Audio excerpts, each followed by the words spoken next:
Commissioner Fulton. Here. Oh, there you go. Commissioner Clemente. Present. Vice Chair Hickey. Present. Chair Stump. Present. You have a quorum. Thank you, Director. Let's please stand and for Pledge of Allegiance today.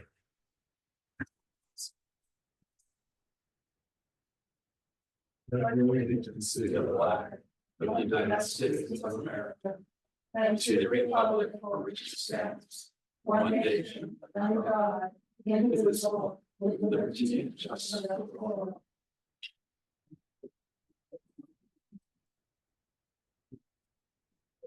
As is our tradition, let's go around the room and introduce ourselves.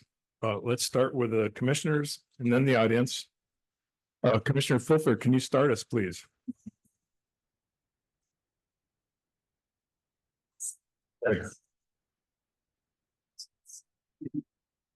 Sharon.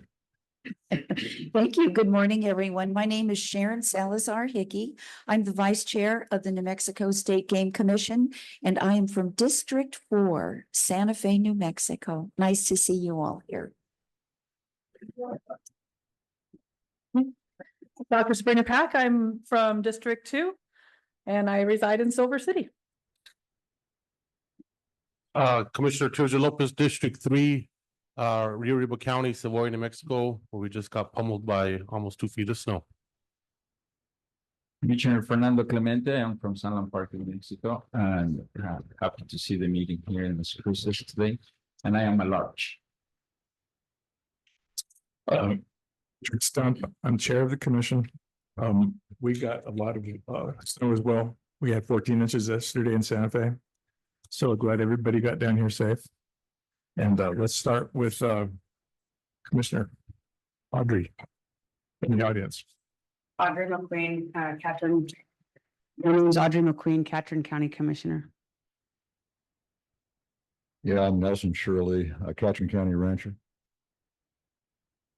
Good morning, commissioners, members of the public. Stuart Lively, Chief of Wildlife, Game and Fish. Good morning, members of the public, commissioners. Jeremy Martin, General Counsel for the department. Good morning, Jimmy Kane. I'm the unit leader for the New Mexico Cooperative Fish and Wildlife Research Unit. Good morning, Mr. Chair, Commissioners. Jesse Dubell, Executive Director of the New Mexico Wildlife Federation. Morning. Tom Patterson, Catherine County Cattle Rancher, President-elect of the New Mexico Cattle Growers Association.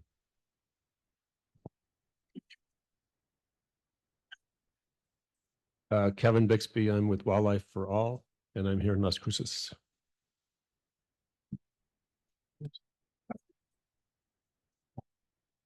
John Hickey, I'm married to Sharon Salazar Hickey, Commissioner.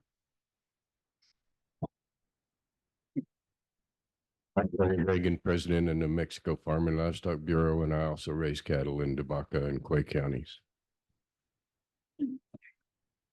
Good morning, commissioners and members of the public. My name is Rebecca Archuleta. I am the HR Director for New Mexico Game and Fish.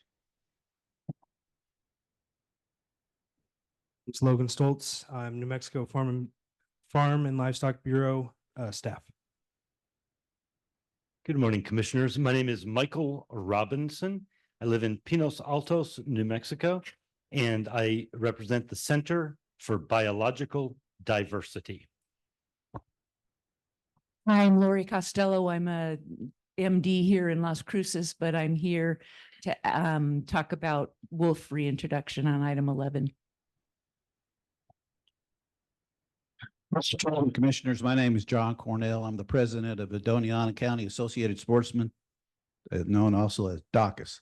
So, you folks do. My name is Rebecca Kramer, and I am just a plain old resident of Las Cruces, New Mexico, and I am very concerned about our natural environment. I'm Bob Kramer, resident of Las Cruces, just here to see what's going on.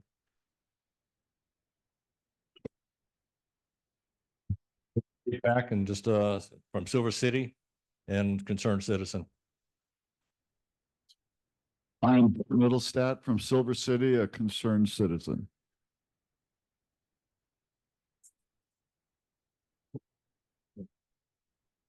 I'm 111 from Santa Fe.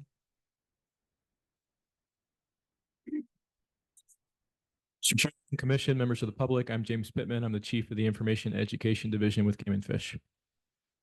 Morning, Commissioners, members of the public. My name is Paul Varela. I'm the Chief of Administrative Services for the New Mexico Game and Fish Department.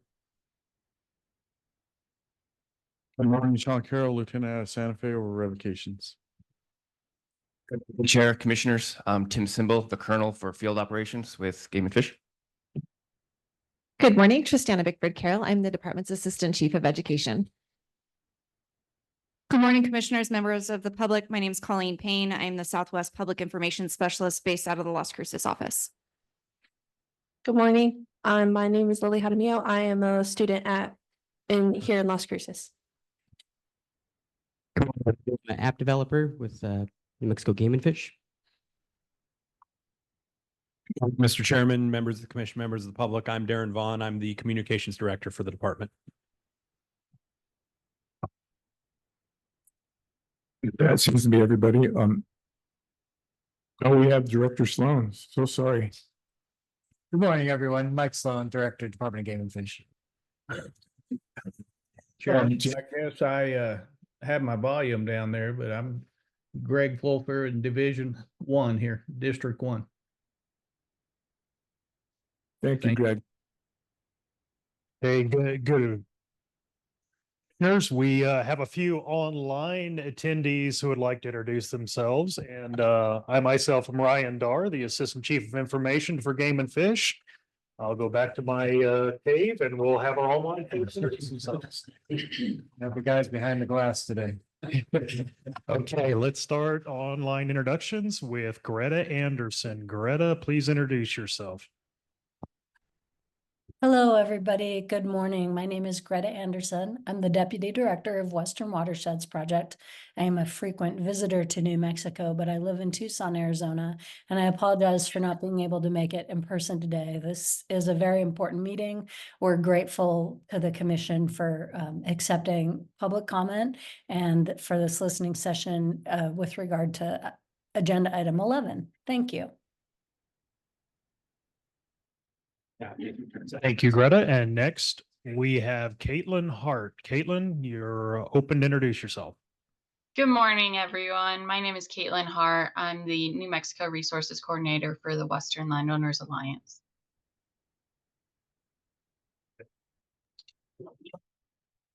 Thank you, Caitlin. And next we have Mark Matini. Good morning, members of the commission and others who live in or are interested in New Mexico. I'm on the state board of backcountry hunters and anglers, and am also a member of the Citizens Advisory Committee related to habitat stamps and how the money is distributed there. I live in Pewati Village in the northwestern part of the state. And that is on Laguna Pueblo, where my wife is a tribal member. Thank you. Thank you. And next, Nina Eidelman. Good morning, commissioners and everyone. My name is Nina Edelman. I'm with Animal Protection New Mexico. I'm the Wildlife Director, and I thank you for this opportunity to speak about the management of Mexican wolves. And Angie McMillan. Hi, I am Angie McMillan. I am just a concerned citizen over in Sholo, Arizona for our wonderful wolves and the environment. Thank you. And next we have Maria Rodas. Good morning. My name is Mariah Rodas. I'm a resident in Chama, New Mexico. I work in resource development, and I'm interested in agenda items 11 and 14A. I'm particularly interested in 14A being in an executive session. I'd just like to know what property that is and whether it will restrict any access to existing public lands. Thank you kindly. And next is Christopher Smith. Good morning. Christopher Smith, Wildlife Program Director for Wild Earth Guardians. I'm calling in from very snowy Santa Fe, New Mexico, where power and internet is going in and out. I'm happy to listen to the conversation about Mexican wolves and contribute a little bit. Thank you.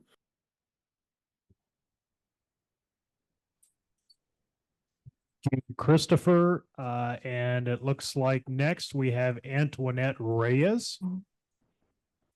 Hi, thank you for allowing public comment today. I'm also interested in speaking on item number 11. My name is Antoinette Reyes. I live here in Las Cruces, and my family has long ties to the Grant County area where a lot of the reintroduction has taken place. Thank you. Okay, thank you to all of our online attendees who wish to introduce themselves.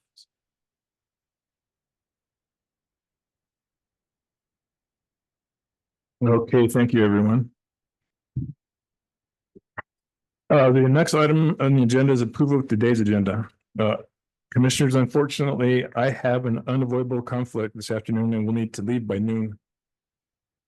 Therefore, I would like to amend the agenda to move the executive session and any motions from executive session items 14 and 15 to immediately after this agenda item, and then continue the agenda as proposed.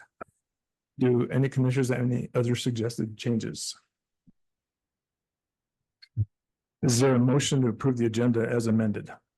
Well, I do have a question of Mr. Chair, Chair Commission. How long do you think the executive session will be? Because I see a number of people in attendance, and I also appreciate the persons that are online as well. So in fairness to the public, how long do you think the session will be? If you had to guess. 2 hours. We have, I don't know if it'd be that long, but we have quite a few items to go over. Mr. Chair and Commissioner Lopez, why do you say 2 hours? There's some good topics we have to discuss on that. Maybe an hour. It'll be less than an hour.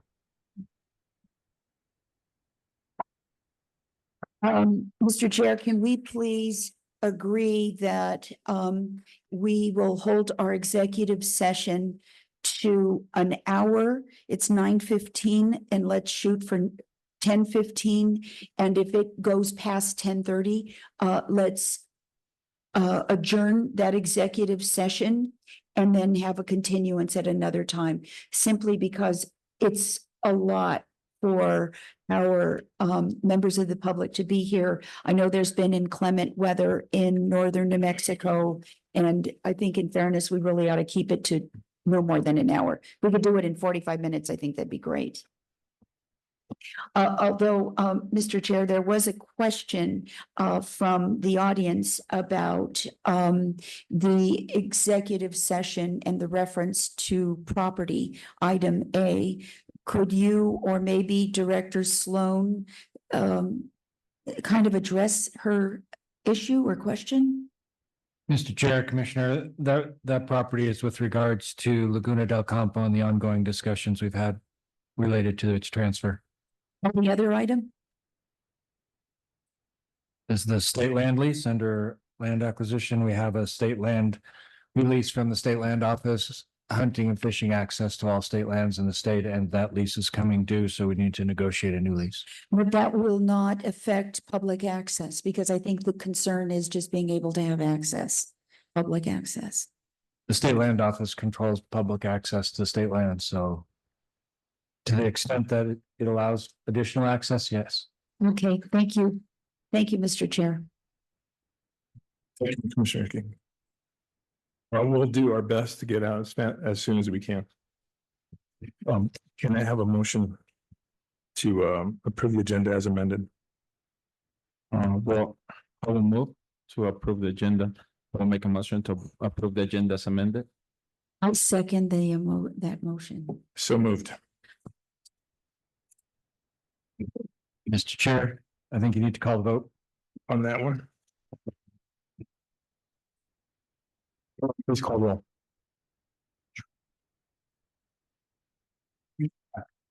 Yes. Commissioner Lopez. Yes. Commissioner Fulfer. Yes. Commissioner Clemente, Yes. Vice Chair Hickey, Yes. Chair Stump, Yes. motion passes.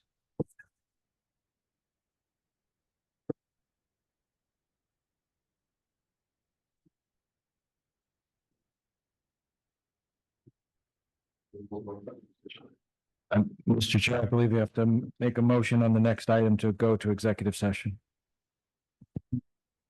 Move to adjourn into executive session, close to the public pursuant to section 1015-1 NMSA 1978 to discuss property purchase, acquisition, or disposal. Pursuant to section 1015-187 NMSA 1978 to discuss attorney-client privilege litigation update, and pursuant to 1015-1B limited personal matters. Do I have a second for that? Second. Mr. Director, please call roll. Commissioner Pack, Yes. Commissioner Lopez, Yes. Commissioner Fulfer, Yes. Commissioner Clemente, Yes. Vice Chair Hickey, Yes. Chair Stump, Yes. motion passed unanimously. We're now adjourned in executive session. Folks, this commission had adjourned into executive session closed to the public. During the executive session, the commission discussed only those matters specified in its motion to adjourn, and it took no action as to any matter. Do I have a motion? Commissioner. Mr. Chair. I move to authorize the chair of the State New Mexico State Game Commission to proceed with the transfer to the Tierra Maria land grant of the following real property and water rights comprised of the Laguna del Campo. 22.405 acres of land, 5 cubic feet second per water diversion from the Parkview La Puente ditch, and 96.7 acres feet of water storage right in the Laguna Campo Reservoir located in the Great County of Rio Arriba within the confines of the state of New Mexico. Is there a second? I'll second. Is there any discussion on the motion?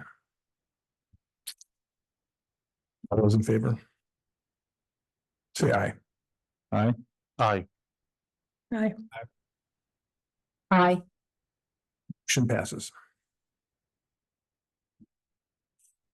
Director Sloan, can you please give us a quick summary of the items on the consent agenda? Yes, Mr. Chair. The first item is approval of the minutes from the October 10th, 2024 meeting, which should be in your packets.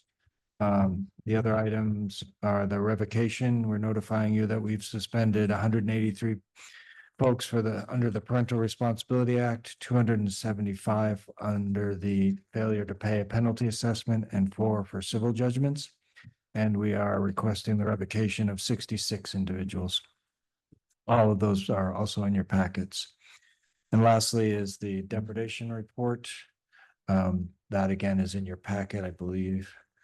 If I should have pulled this up, hang on a second.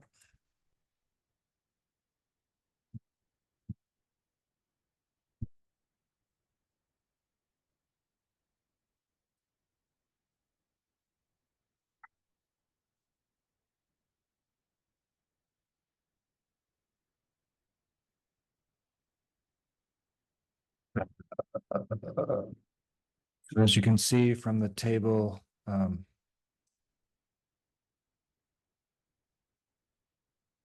it's the number 1, followed by cougar, javelina, fox, raccoon, bobcat, elk, deer, beaver, badger, other bighorn sheep, turkey, oryx, and antelope, with a total of 377 complaints, 372 of which were resolved.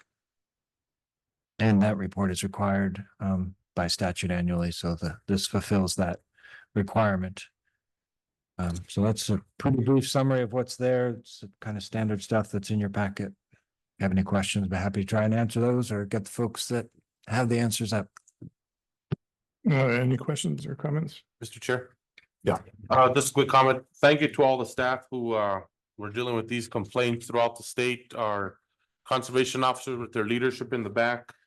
That's of the room here as well, the staff that was going out. As you know, we made the news in Albuquerque a few was it about a week or so, Mr. Director, regarding a cougar that was out in that area. So We appreciate the public letting us know when there is problems and to our staff who's gone out there to assist and getting us these numbers. And as we can see, all the complaints were resolved. Total 180 of bear, and we even had 25 raccoons that were resolved. So thank you so much. That's all I had.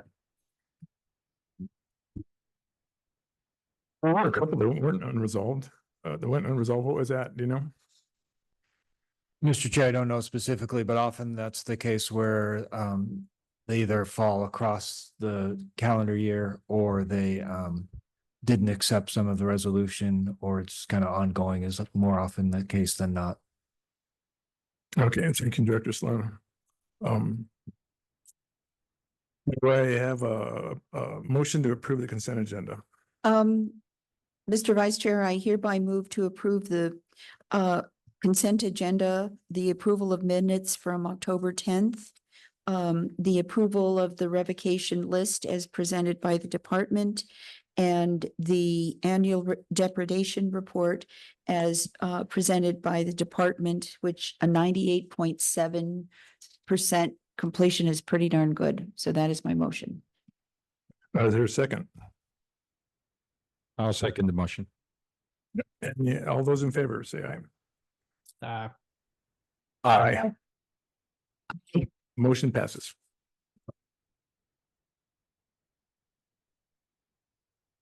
The next item is an overview of the department's website and marketing efforts. Chief Pittman is going to proceed with that.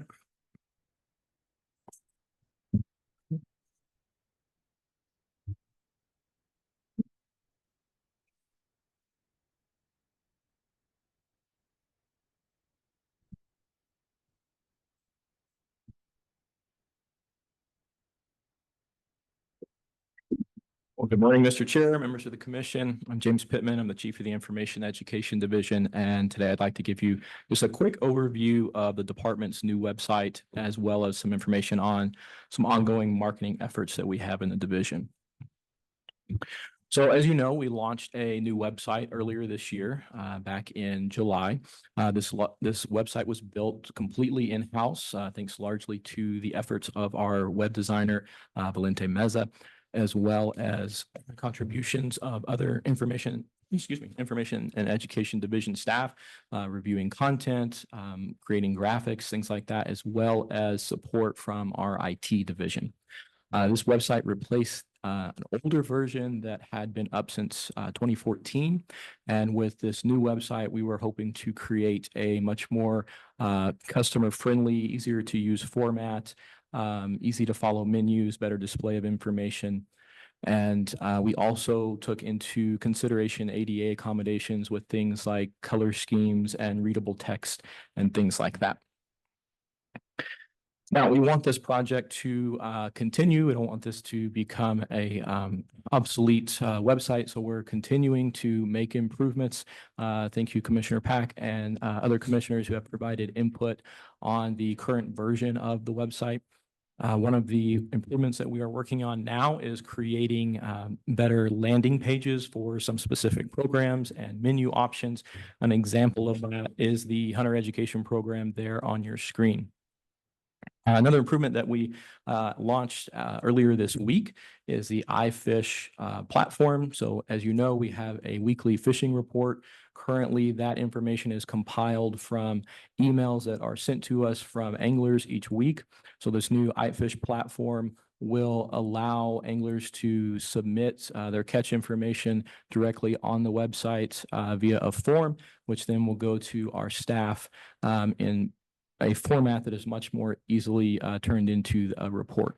So this is a web-based platform. We're hoping to launch the iFish mobile app later this year as well. So in addition to creating a new website and launching the iFish platform, the division has also worked on developing a new marketing plan this year. This plan was developed with the help of Stepchild Marketing. Stepchild is a New Mexico-based company. So they do a lot of marketing work with New Mexico brands, but also have a much broader reach within action and other outdoor brands. I'm sure you recognize many of those logos of different brands that they do marketing work for. So the development of this new marketing plan, we had two main goals. We really felt that as a division, our strength was targeting and marketing to our customer base through emails, through newsletters, our social media platforms.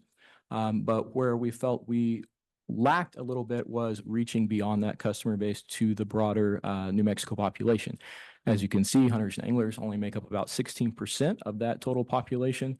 So we really wanted to reach beyond that current customer base. So one of our main goals is to increase department awareness and create an understanding of the conservation work done by the department, our mission, and our efforts among all residents of New Mexico.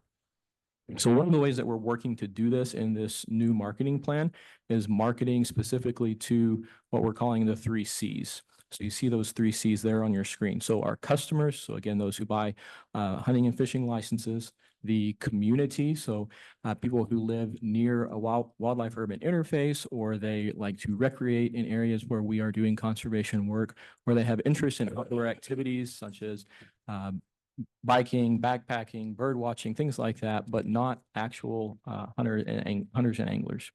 And then lastly, marketing to the concerned. So people who are actively involved in conservation advocacy, but again, not necessarily hunters and anglers.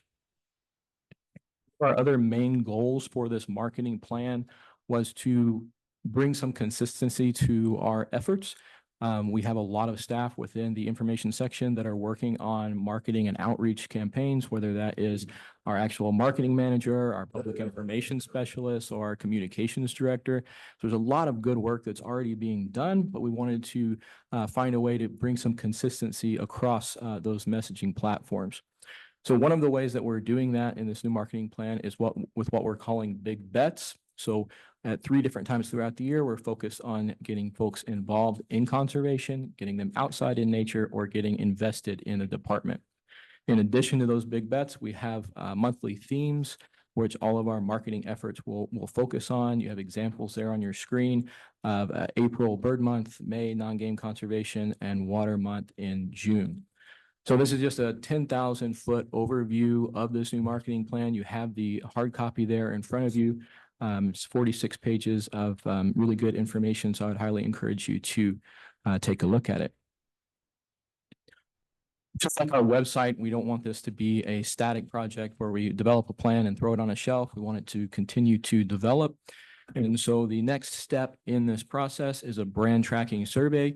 We are still partnering with Stepchild Marketing, now bringing Qualtrics on board for the survey component as well. So our goal with this survey is to obtain a view of the community and the customer base as a whole. And it's really a way for us to measure our progress of our current marketing efforts and to find new insights about future marketing opportunities.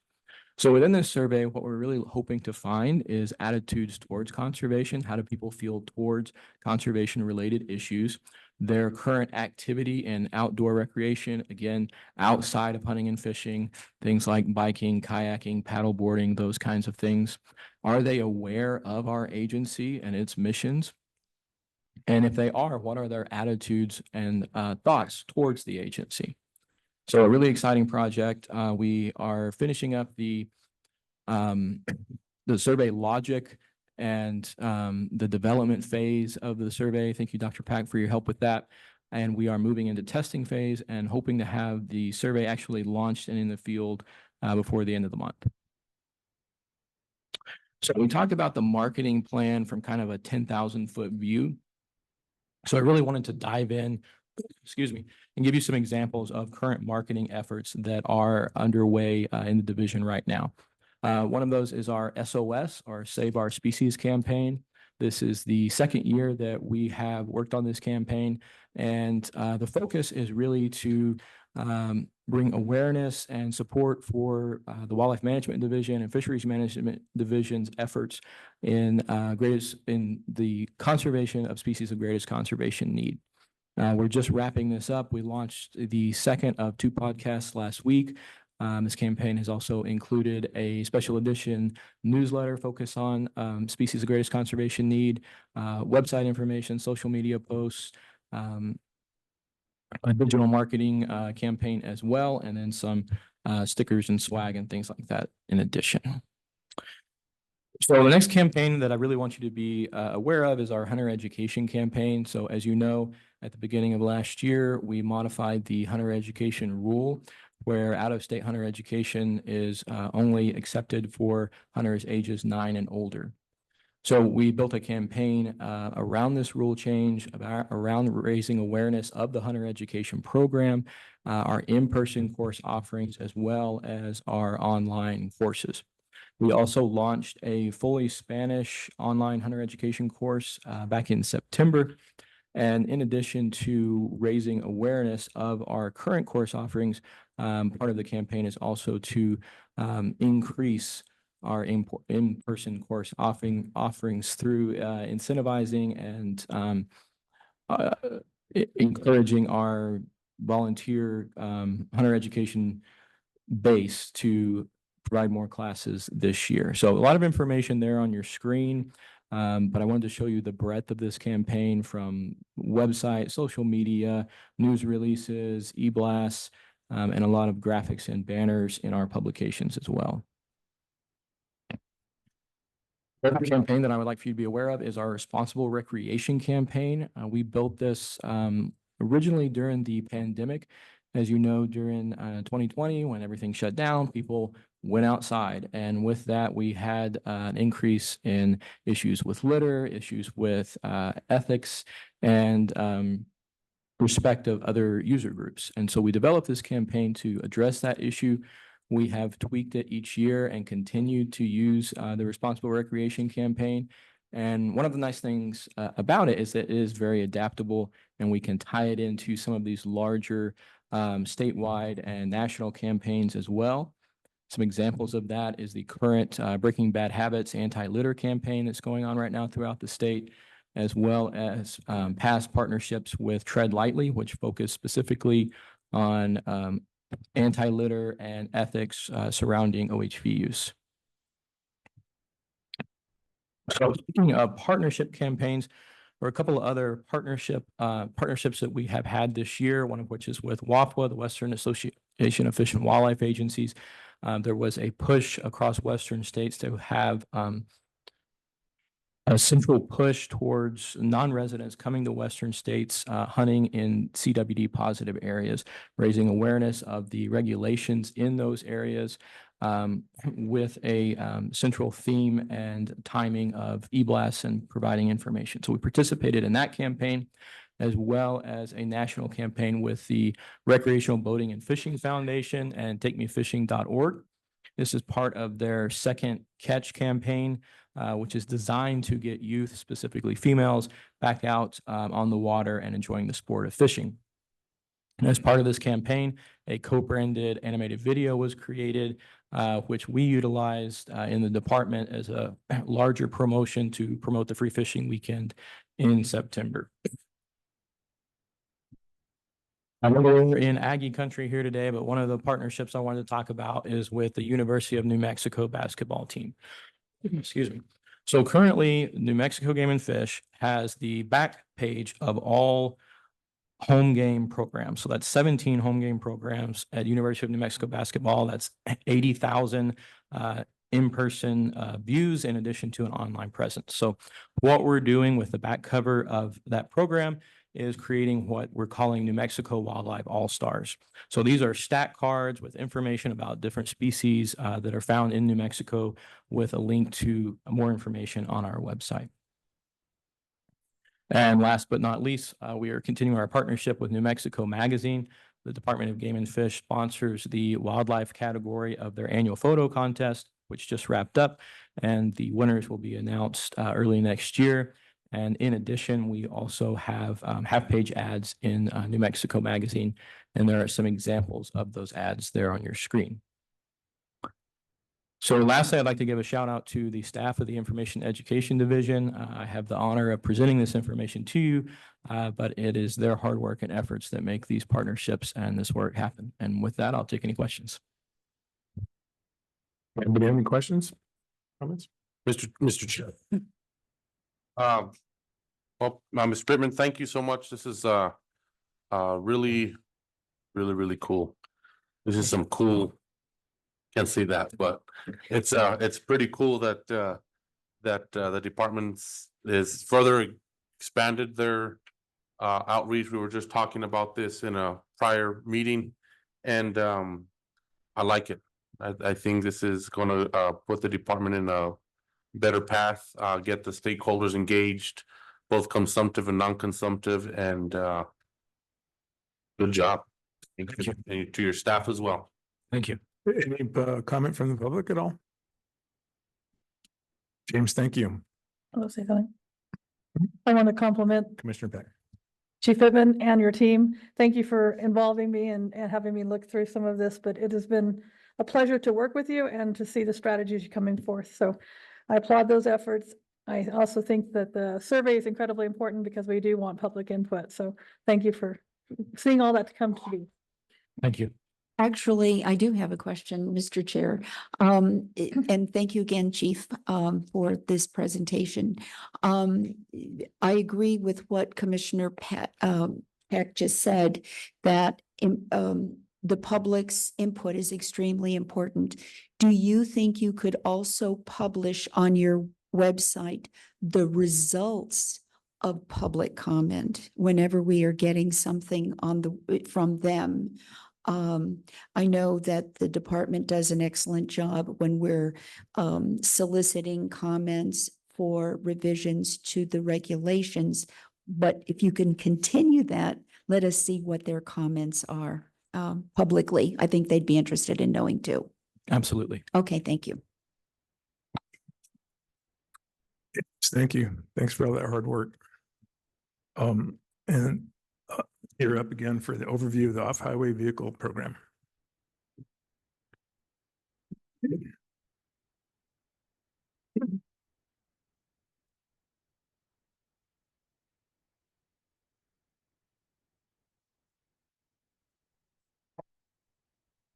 All right, so next up, we have an overview of the department's off-highway vehicle program.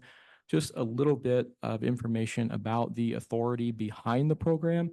The program is authorized by state statute 66-3, 1100 or 1001 to 66-3, 1021 of NMSA is commonly referred to as the OHV Act. The statutes dealing specifically with OHV registration have been in place since 1985.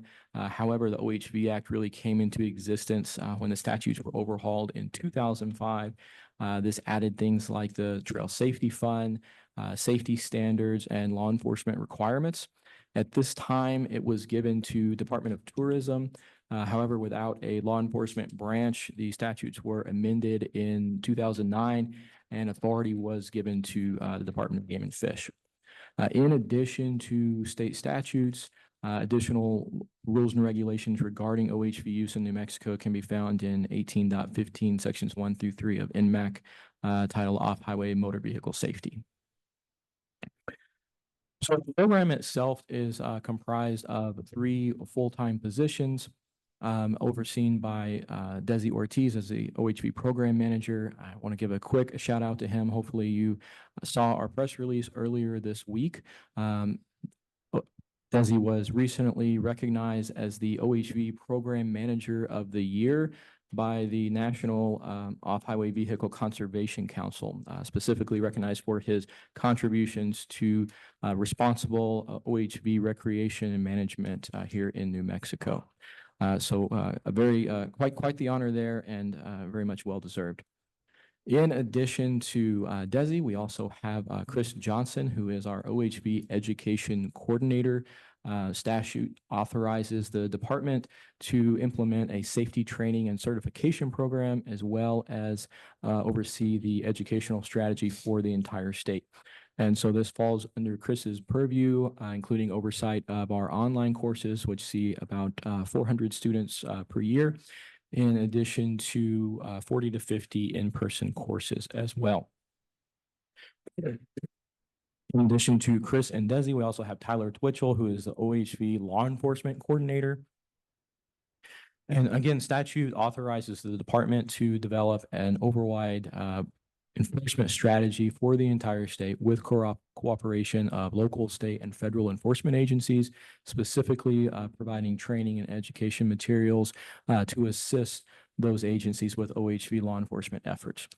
So in addition to his own law enforcement work and OHV patrols, Tyler oversees this program, including 30 to 40 law enforcement courses each year, as well as train the trainer programs so that they can go back to their agency and continue OHV education there as well.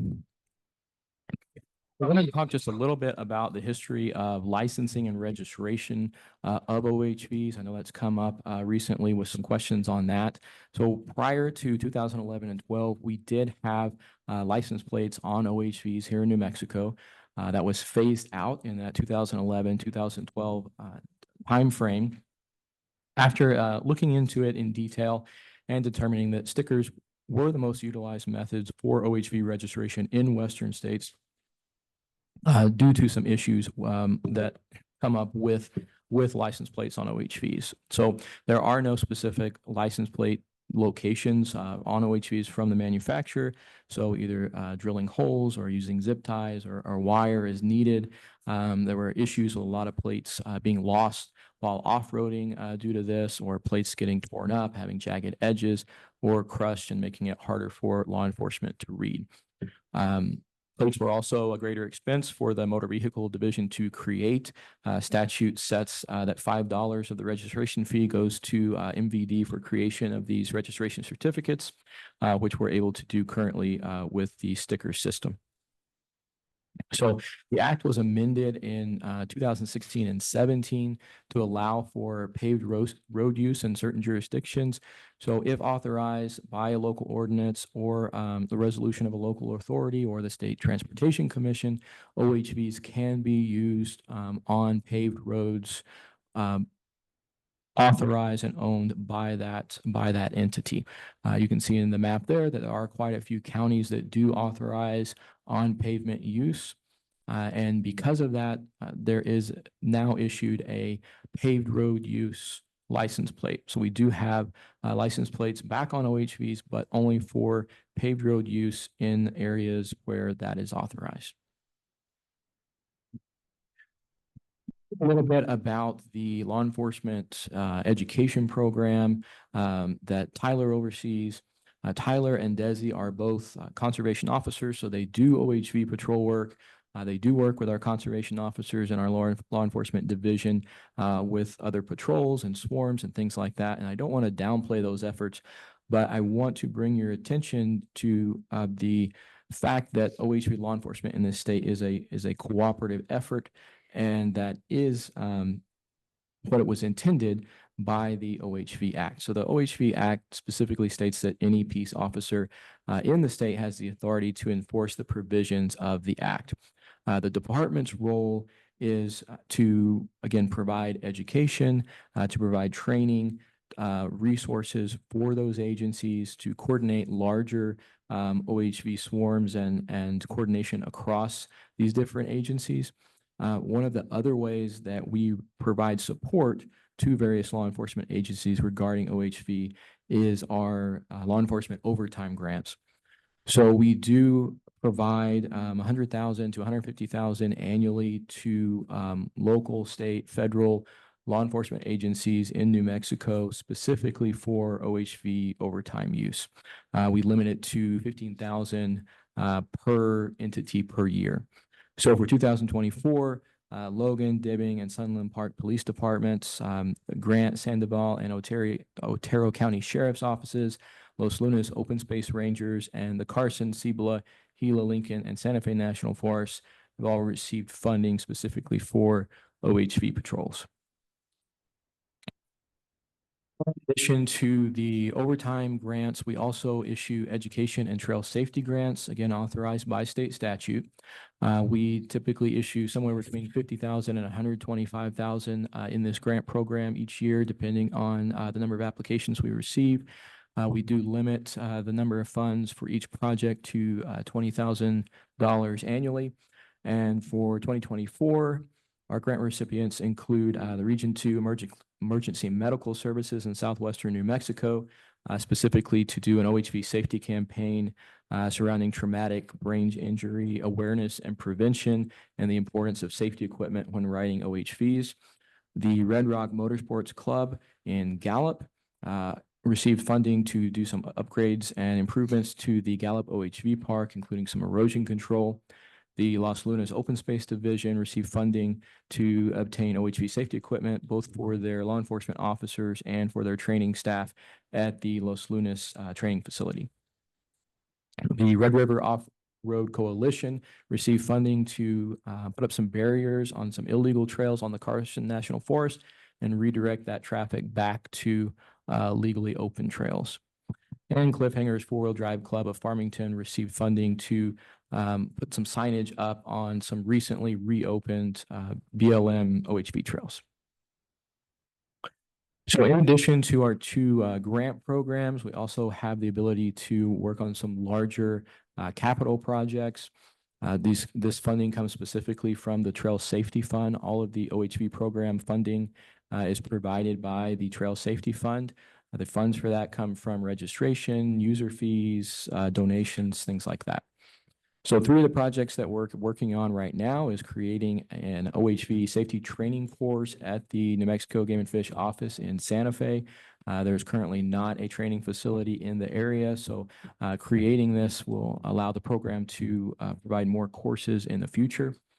We are also working to improve the Johnson or Gordy's Hill OHV area. This is on BLM land northeast of Socorro. These are existing OHV trails. However, there are no facilities there for loading or offloading of OHVs. And so this will create that staging area, including some ADA compliant loading and offloading areas for OHVs, a youth specific OHV riding area, camping areas, restrooms, shade structures, picnic areas, things like that. And last but not least, we are also working on the Backcountry Discovery Route signage project.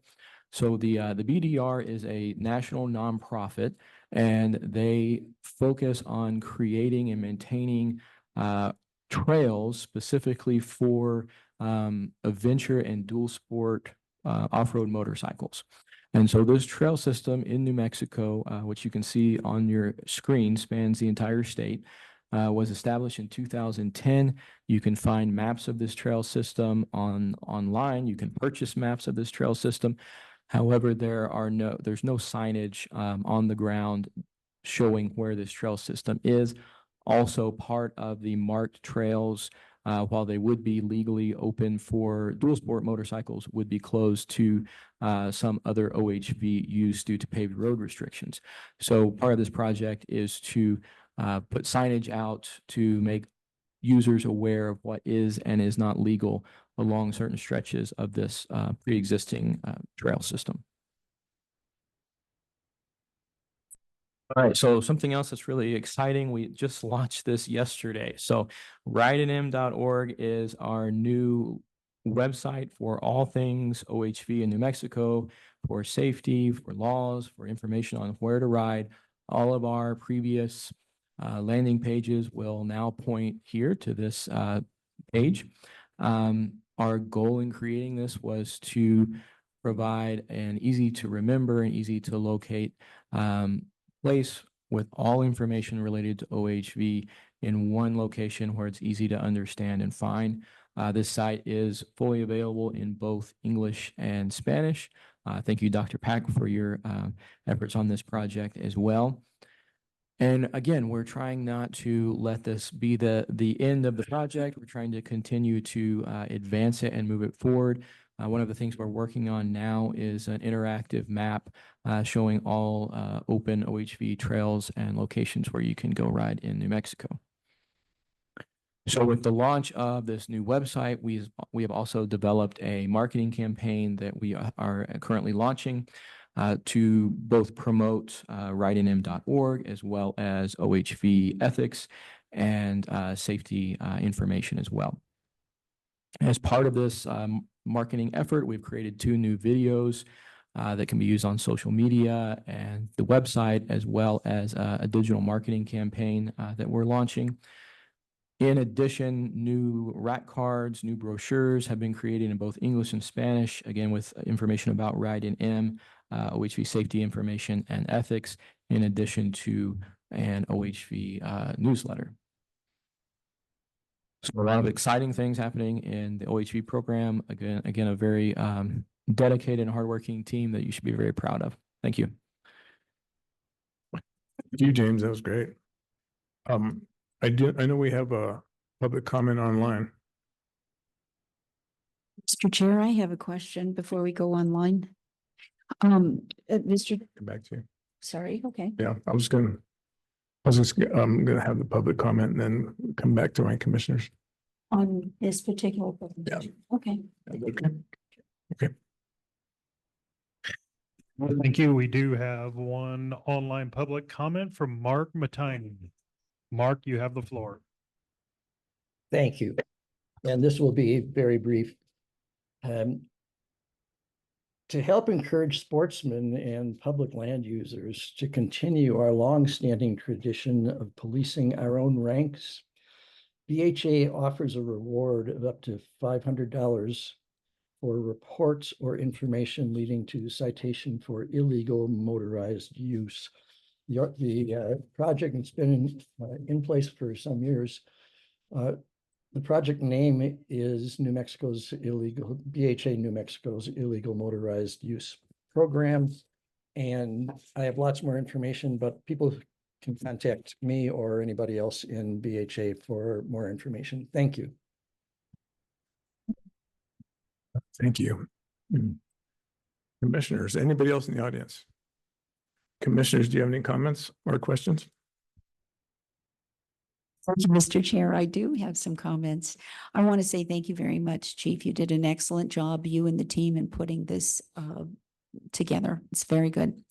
Again, the focus is OHV, correct?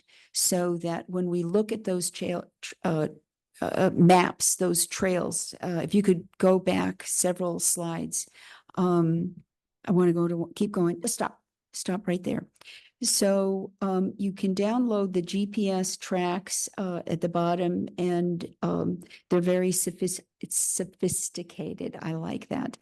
Are those limited just to OHVs, or can you have others on those trails? For example, anybody that's non-motorized, let's say backpackers, hikers, bicyclists, mountain bikes, that sort of thing.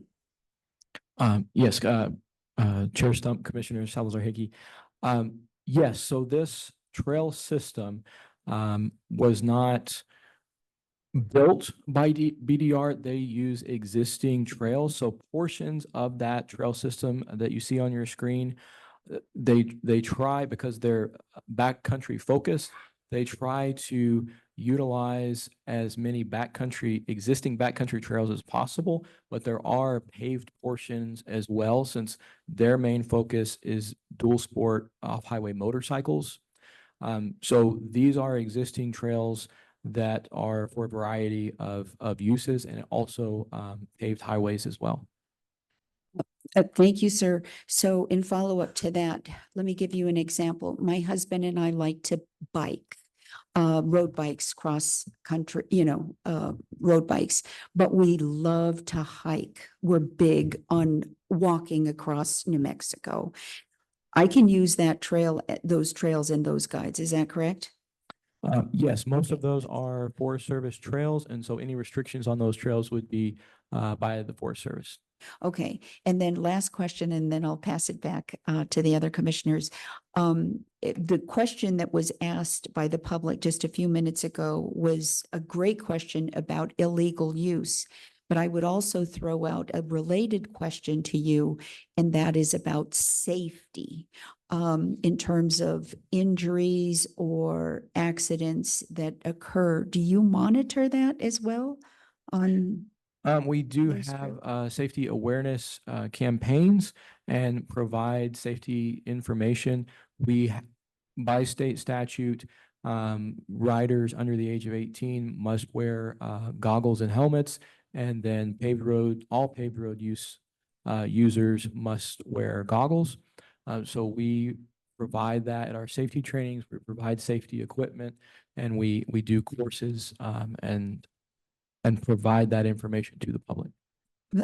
Thank you, but my question specifically is collecting data. For example, if we know, looking at that map, let's say in the area that's marked number 6, you have data that shows there have been 3 accidents in that area 6. The department will say, oh, my goodness, look at what happened. We had a spike here. Now we need to fix this or something like that. That's where I'm going with my question. Yes, and so we do.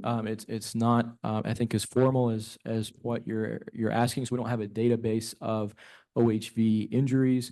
However, if we do receive reports of areas with high illegal use or injury areas, we will focus law enforcement efforts and campaigns, outreach, and training targeted to those specific areas. Thank you. That's it. Thank you. Thank you, Commissioner Hickey. Anybody else? Yes, I'd like to make a few comments. First of all, congratulations to Desi Ortiz. He's been so fundamental in promoting OHV safety and sensible riding. So I'm glad to hear that he was acknowledged at a national level. Yes. Very nice. So congratulations that. I want to compliment the funding efforts that have gone on through grants. So Southwest New Mexico, on one of those screens you showed, was a group that's there. Some of the people came out of our hospital, and I appreciate the work that they did in the Regional 2 Emergency Medical Services to promote safety, especially for youth riding, any motorized vehicle. I will say that Ride NM is a wonderful program in the sense that what is put together on all of those deliverables that you have, it's not only safety, it's trail ethics, it's sensible riding. It's all of those, and then we have so many people coming from out of state to enjoy our recreation here. It provides them a place to find out what those rules are. So I think overall this concept has come together very well, and I commend all of you. Thank you, Commissioner Pack. Anyone else?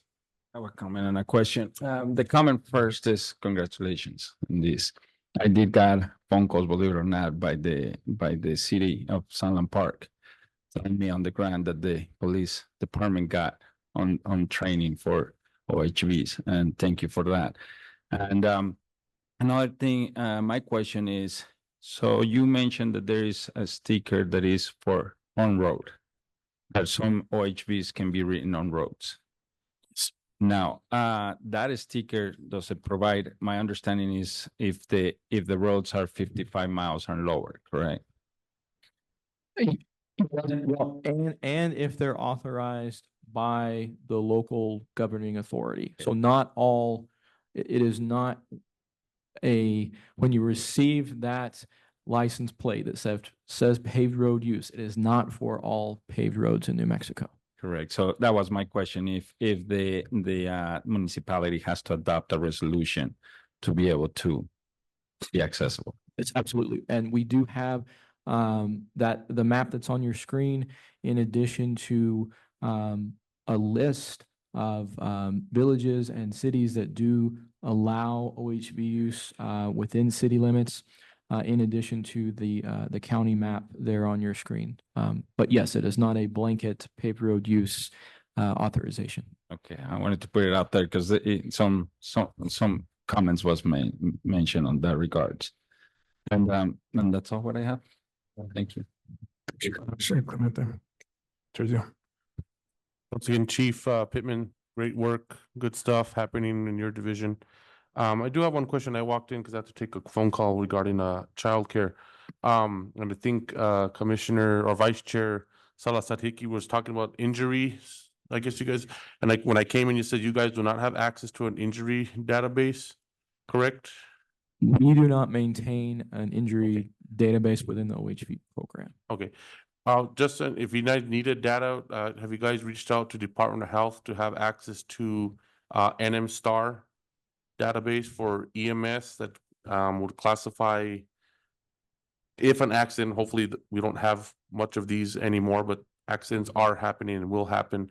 But if your staff needed that data, I don't know if the director could reach out to the DOH secretary or New Mexico Healthcare Authority secretary to give you access to the NM Star application. And it would be restricted, right? It would be for your staff. And they can restrict as to how much information can be seen. But if you need to see the type of injury that occurred regarding if it was OHV, where it was, how it happened, that information could be available to you guys if you guys need that option. So just an idea. We'll But- definitely look into that. Thank you for the suggestion. Thank you, Commissioner Lopez. James, thank you. That was great. I just have to add that I've had phone calls from Carson where people have been saying that more patrols and they really appreciate it. People Awesome. live up there. So Thank you. thank you. Unfortunately, as I stated earlier, I have to leave by noon. Do we want to take lunch or do we want to keep going? Mr. Chair, I guess I would recommend that the next item should be fairly quick. Maybe the next two items will take up half an hour, 45 minutes, and then you could, that might be a logical time to break, or we can see about ordering out. And if folks want to just try and eat here while we plow on through. That's fine with me. I do need to leave. Commissioner Hickey is going to conduct the meeting from here on out. So, but I'll go ahead and bring up Stuart for the biennial review in the state threatened and endangered species. This is an action item. Mr. Chair, Director Sloan, I think it's fine if the chair needs to leave for personal matters. I'm happy to resume. Mr. Chair, Director Sloan, can you please confirm that as we continue without Chair Richard Stump, that we have a quorum and we are able to make decisions on action items? I also believe that items number 11 and the general public and, those are very important to us, even though we're not making decisions. But I think, Chair, you need to really recognize the importance of those items too. As I do, that's why they're there. Okay. So, and I do apologize again for having to leave, but it's unavoidable. So, on that note, Chief Liley, go ahead and proceed, and I'm going to take. Mr. Chair, members of the commission. Yeah, Mr. Chair, I think just to answer directly, yes, we will still have a quorum. We'll still be able to conduct business. And I suspect that Stuart can finish his presentation in enough time that you might leave a couple of minutes after you wanted to, but close. Okay, go ahead. And before Chief's presentation begins, I'd like to ask generally from the commissioners, do you feel comfortable? It's 12 noon right now, that we continue and we proceed without having lunch? And I'm kind of looking at the audience too here that's present. Do you want to stay and work through lunch, or should we take a break and then come back? So let me be clear. Do we stay? Raise your hand. Should we stay or should we go? That was, my first question was, should we stay? Next was, should we go?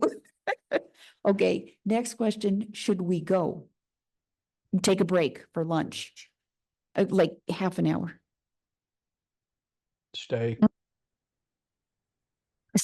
Looks like everyone wants to stay. And I heard somebody online, I think that was Commissioner Pfeiffer. Correct. Again, out of respect, I think let's stay and let's just plow through. Mr. Chair, members of the commission, this is going to be very quick. The biennial review is required by statute that we do this every other year.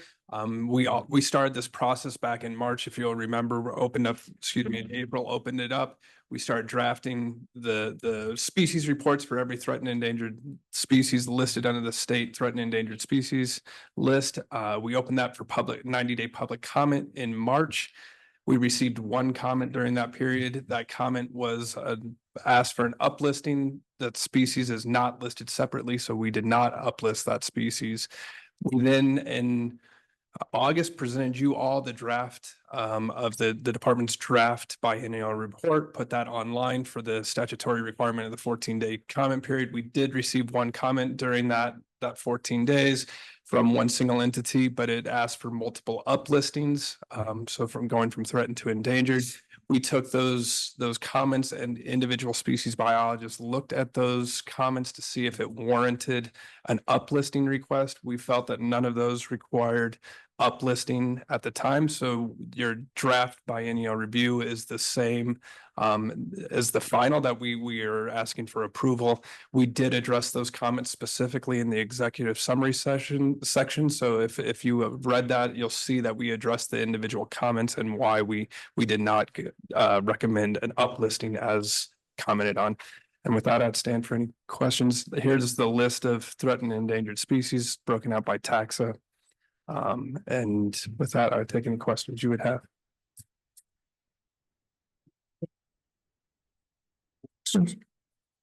Mr. Chair, I do have a quick Yes, ma'am. question. Did you want to ask the public if they haven't? I was going to. Okay. I don't believe we have anybody online, right? I have not heard that we do. And any Mr. Chair, we do not have any online comments. Thank you. Any public comment at all? Okay, thank you. Go ahead. Okay, thank you, Mr. Chair. Thank you, Chief. Excellent report. The only thing that I would comment on, I know there's a specific purpose. 155-page report is very important and it's designed for a specific reason. But in light of today's presentation and a number of meetings that we have had on wolf, okay, on the gray wolf, I was a bit surprised that in the report, I don't know if it was page 24, 25 or somewhere in there where you're talking about the wolf, there was a reference to livestock. I wasn't sure why there wasn't more emphasis on cattle or some of the concerns that I think we've heard in the past, some of the commissioners about the safety of the public with those and with the gray wolf. It's just a comment. It's just a comment that the commissioners are listening on these issues, and it wasn't really addressed in the report, but I know the report is designed for a specific reason. So just an FYI, in the future, maybe add a little bit more about that public issue, if you can. That's it. Thank you, Commissioner Hickey. Is there a motion to approve the biennial review? Do you have a second? I second the motion. Chief Sloan, can you take the roll, please? Back. Yes. Commissioner Lopez, Yes. Commissioner Fulfer, Yes. Commissioner Clemente, Yes. Vice Chair Salazar Hickey, Yes. Chair Stump. Yes. Motion passes.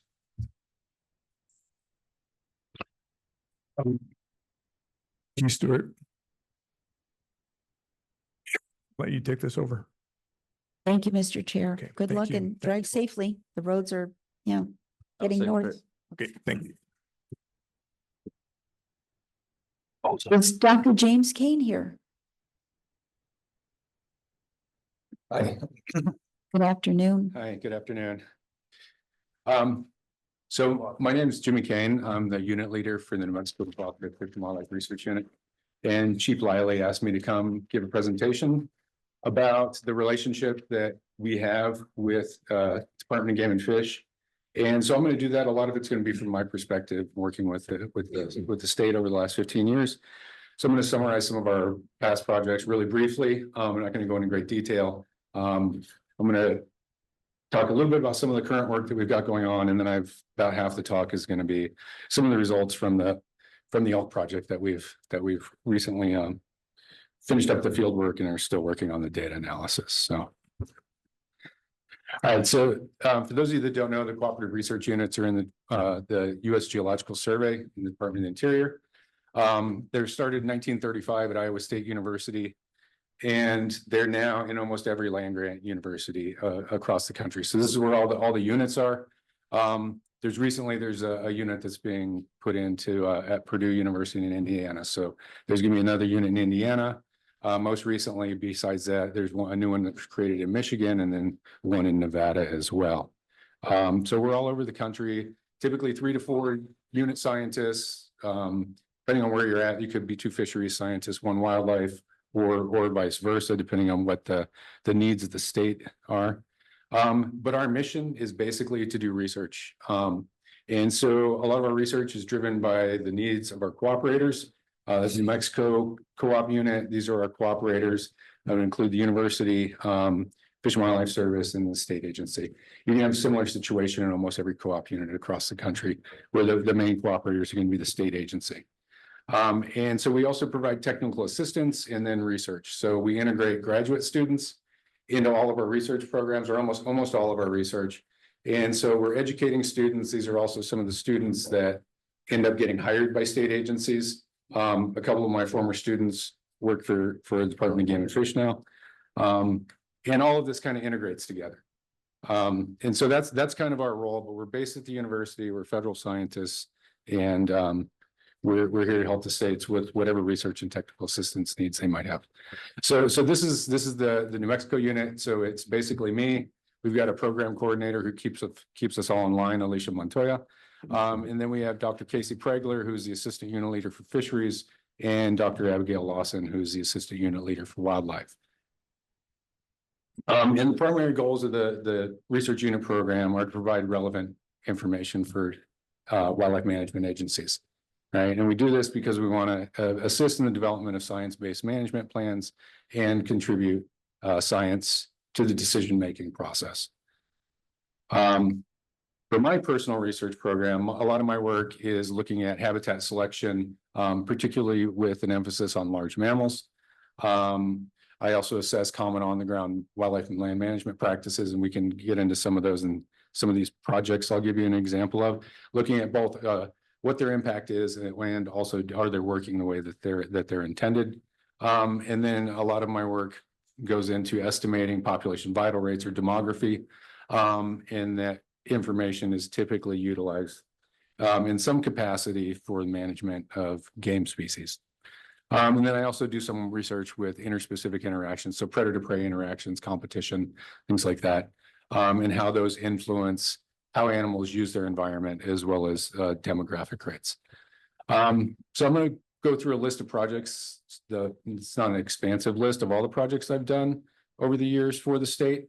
But I just wanted to acknowledge the fact that it looks like I've done a lot of work, but it's really been the grad students who have done a lot of the heavy lifting on this. So I've supervised it. I'm mentoring them. I'm in charge. I'm making sure things are done in a statistically robust and scientifically rigorous manner.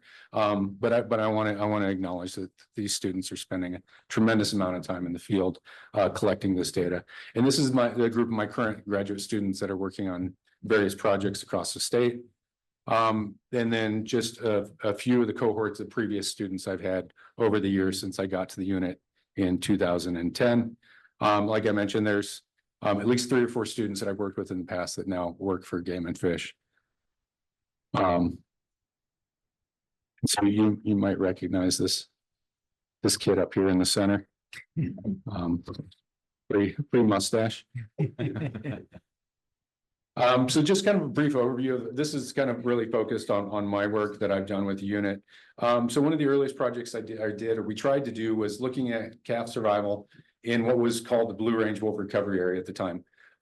This project, it really is a shoestring budget. And we didn't have a lot of money, and then we had the Whitewater Baldy fire came in. But the goals were to estimate survival of calves and look at juvenile recruitment and determine what was killing elk calves. And this project also was kind of like the jumping off point for the project I'm going to talk about a little bit later. We never got to finish that project, at least not in the Gila. We've also done some work with the department where we looked at survival and habitat selection of translocated mule deer. So we had a big problem with overpopulation of mule deer in Silver City, what to do with them. And when, at the same time, you've got other populations that the abundance of deer is below objective. So do you just go and cull these animals? Or do you try and see if there's a cost-effective way that you could use these animals to bolster those other populations that were struggling? And so we assisted with the kind of the follow-up on this and looked at how those animals survived post-translocation. We did one of the first neonate desert bighorn sheep studies for the department, as well as across the Southwest. So this is one of the first studies that use this technology to capture and look at survival and causes of mortality for desert bighorn sheep lambs. This is one of the lambs we caught, and then also about 5 years later, this ram showed up, and you can't really see it in the photo, but it's got the same little orange ear tag. One of the, I think one of the more substantive projects that we've done that directly influenced harvest of game species in New Mexico is we did a really large study to estimate the abundance of black bears across the Sangre de Cristo and Sacramento Mountains, and then the Sandias as well. The framework that we set up for estimating densities that were then used to feed into the harvest management plans are still implemented by the department today. They're just all done in-house. Kind of relatively recently, we did this with Caitlin Rule when she was still the bighorn biologist. So this was part of her master's program. And it was the idea was to develop a more robust survey method for estimating the abundance of desert bighorn sheep in New Mexico. Right. So if you have better data, you have more accurate data, you can design more informed harvest management plans for the species. Right. This is a project where, like, not all the projects that I do are funded by the state. Some of them are funded by other agencies or other entities, but there's definitely a state interest in those. And so when those things do come up, we typically partner with the state and get the state biologists involved in this as well. This is one of those projects where we're looking at the influence of man-made water sources in the desert. There's this notion that if you put these water sources out, it's going to exacerbate predation risk on the ungulate species that you're intending to benefit by putting these out. And so we were looking at kill rates and distribution of lion kills around these desert water sources across New Mexico and into Arizona as well. This is primarily funded by the Fish and Wildlife Service and the Armendariz Ranch, but there was a substantial involvement by Game and Fish personnel as well. My predecessor, who's a fisheries ecologist, she was the unit leader before she retired. This is one of her last projects that she did for the state, and it was looking at the Trojan YY brook trout.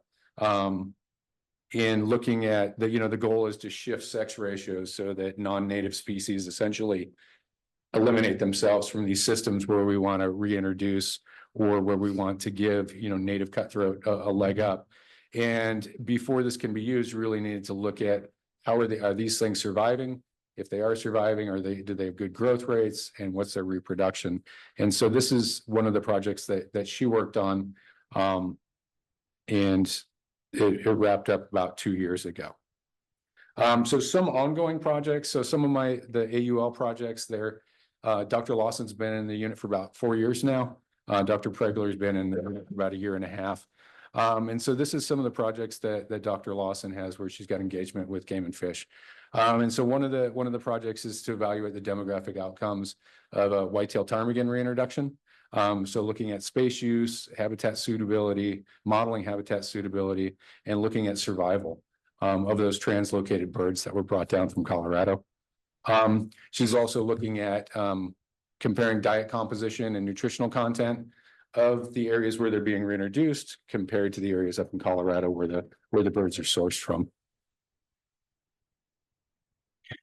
She's got another project that's looking at rosy finches, so a non-game species, and looking at survival and abundance. And she's using a long-term data set that was collected by some other people at Sandia Crest, and then kind of extending that.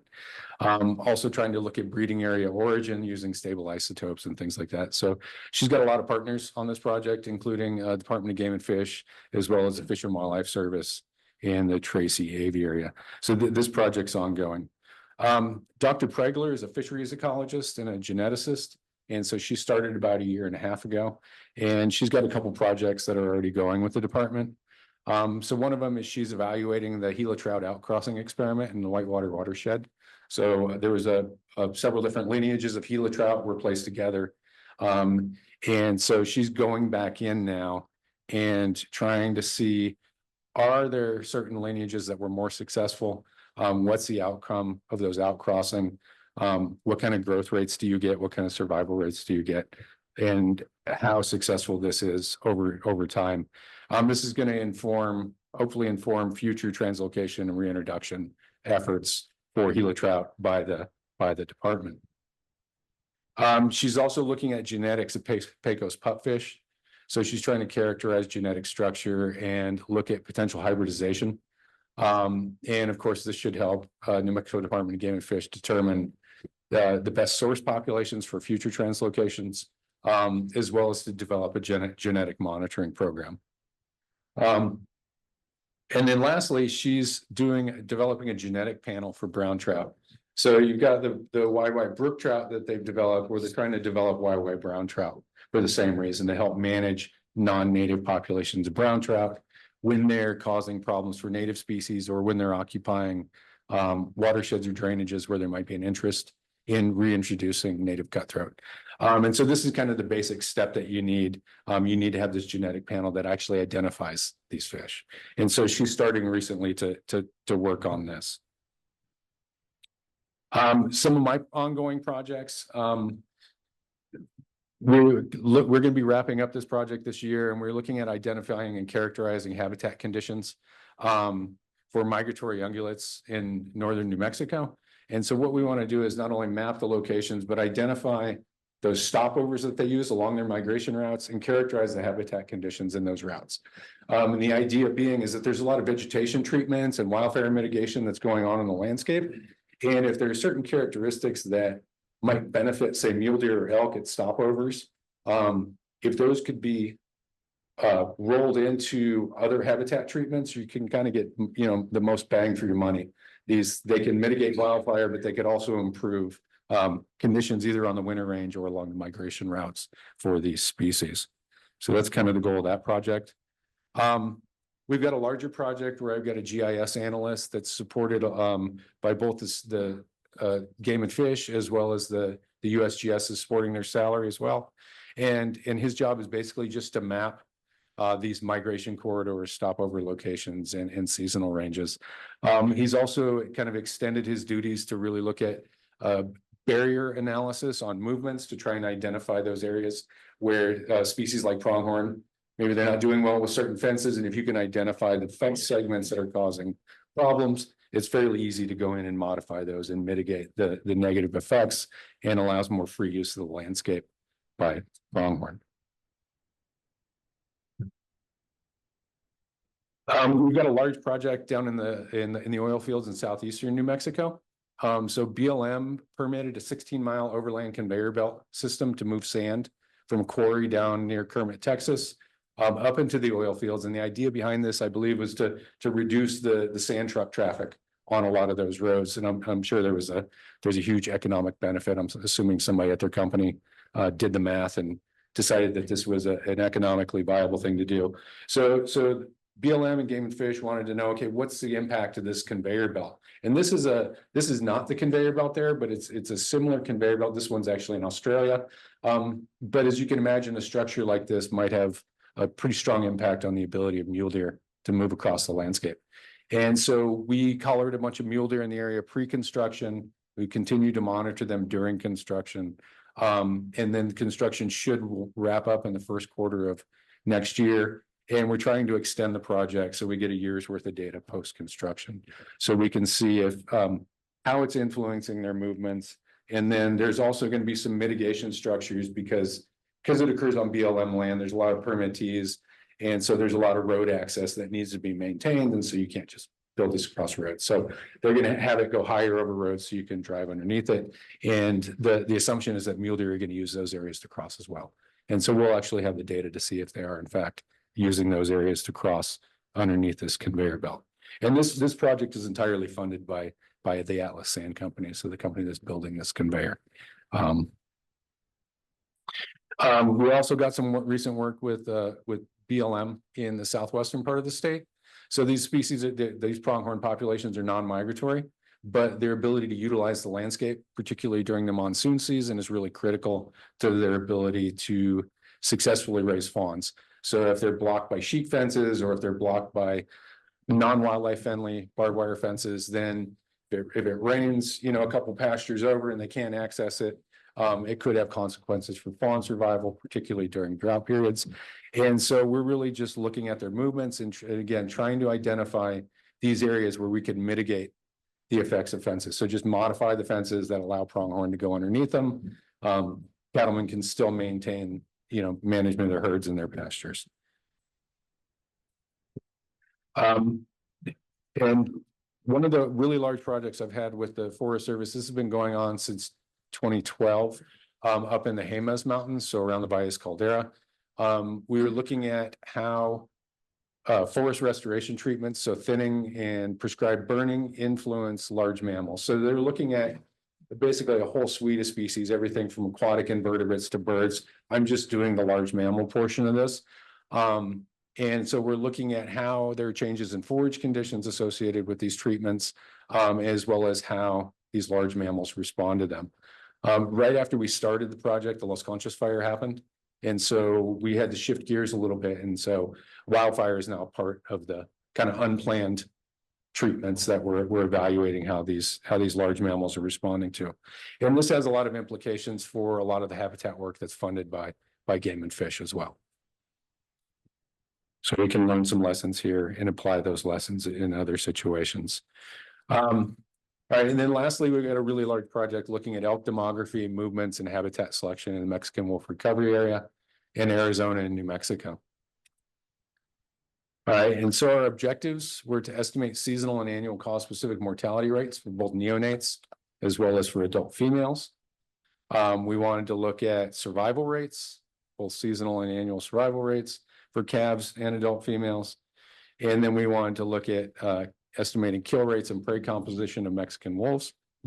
And then we're also looking at the effects of wolf activity and how that influences seasonal habitat selection and behavior of elk. I'm not really going to discuss this objective here today. I do have some results on some of the other objectives.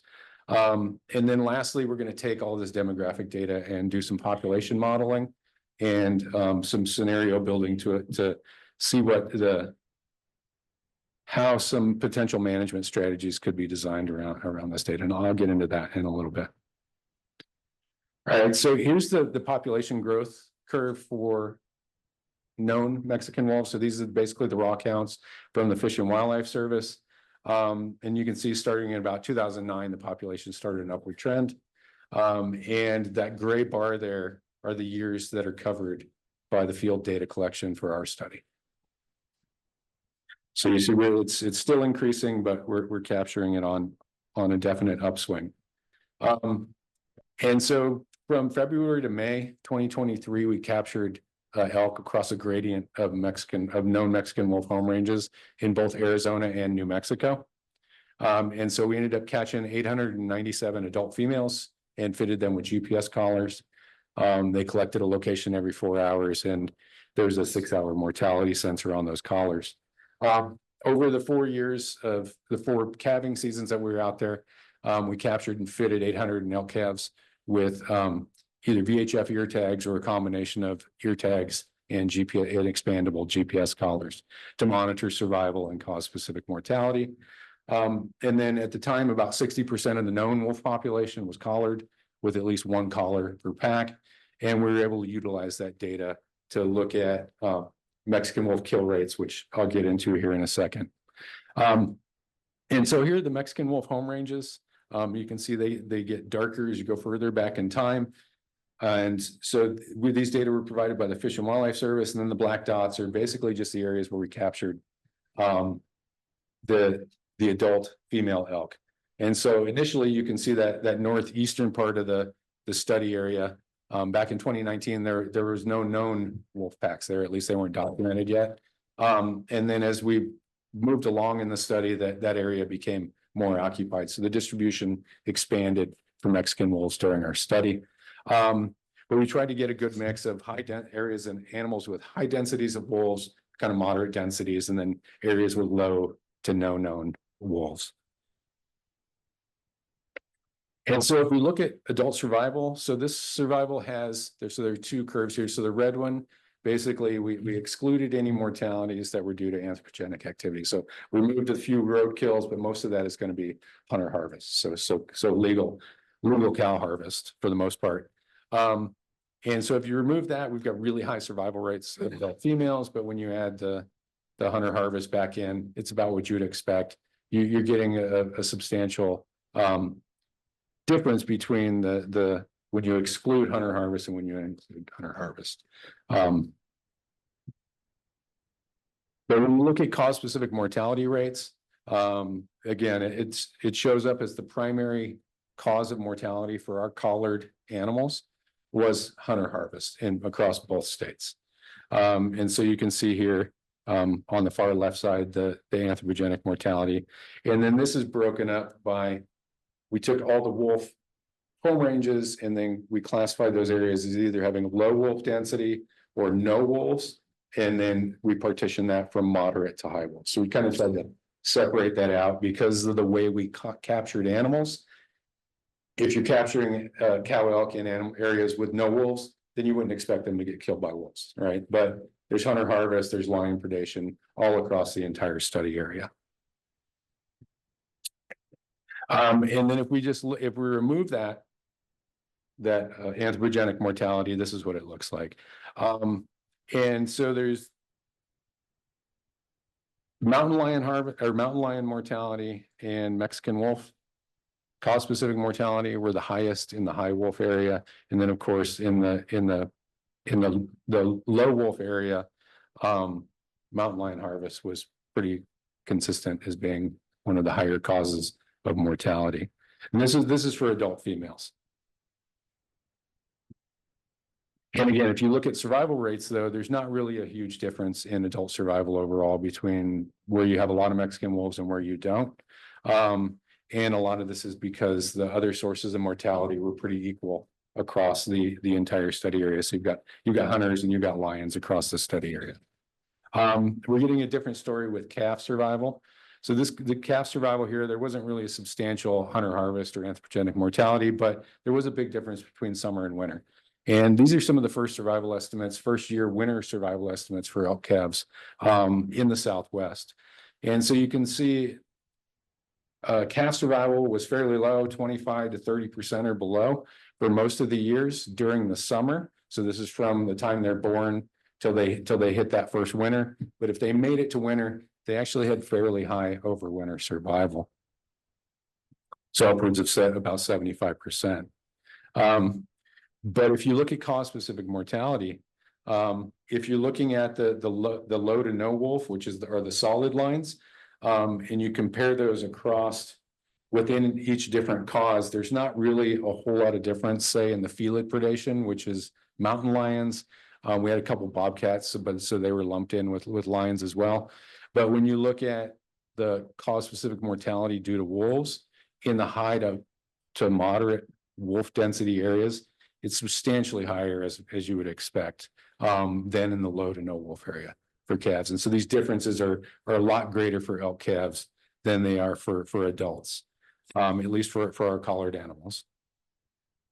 And then if you look at survival rates, it depends on the year. Sometimes there were big differences in calf survival between the wolf density classes. Sometimes there weren't substantial differences. And part of this is due to the fact that a lot of things will eat and kill elk calves. So.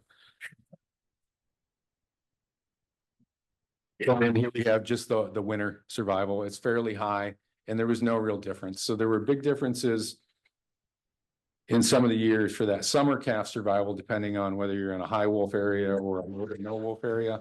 But those differences kind of went away once you got to that sample of calves that actually made it through the summer to that first winter. So this is just their first winter.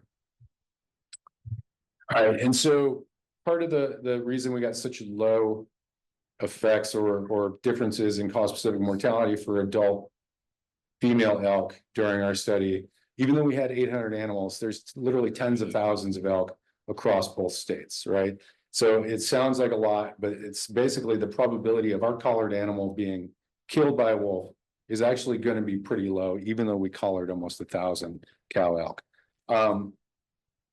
But when you look at it from the wolf perspective, right? And so that's what we're doing with the kill rates here. This is, we're really looking at, we took the collared data from Mexican wolves, downloaded it every couple of days.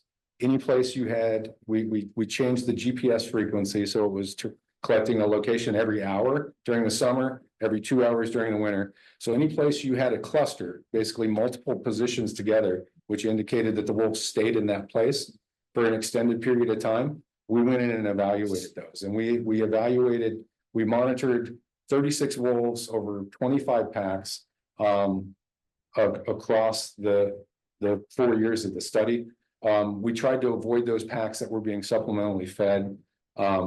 We tried to avoid those that had substantial and known depredation issues. And those that we didn't have access to. So it didn't make any sense to, and we kind of had a balancing act with the service because the collars are expensive. It's hard to catch wolves. They didn't want us to burn up all the battery on the collars. And so we had to monitor one pack for 4 months and then shift to other packs. But basically the prey composition for both states independently and individually, elk by far make up to over 80% of the diets for Mexican wolves. And you can see the vast majority of those are going to be elk neonates, so those that are less than 6 months old, as well as adult elk greater than 2 years old.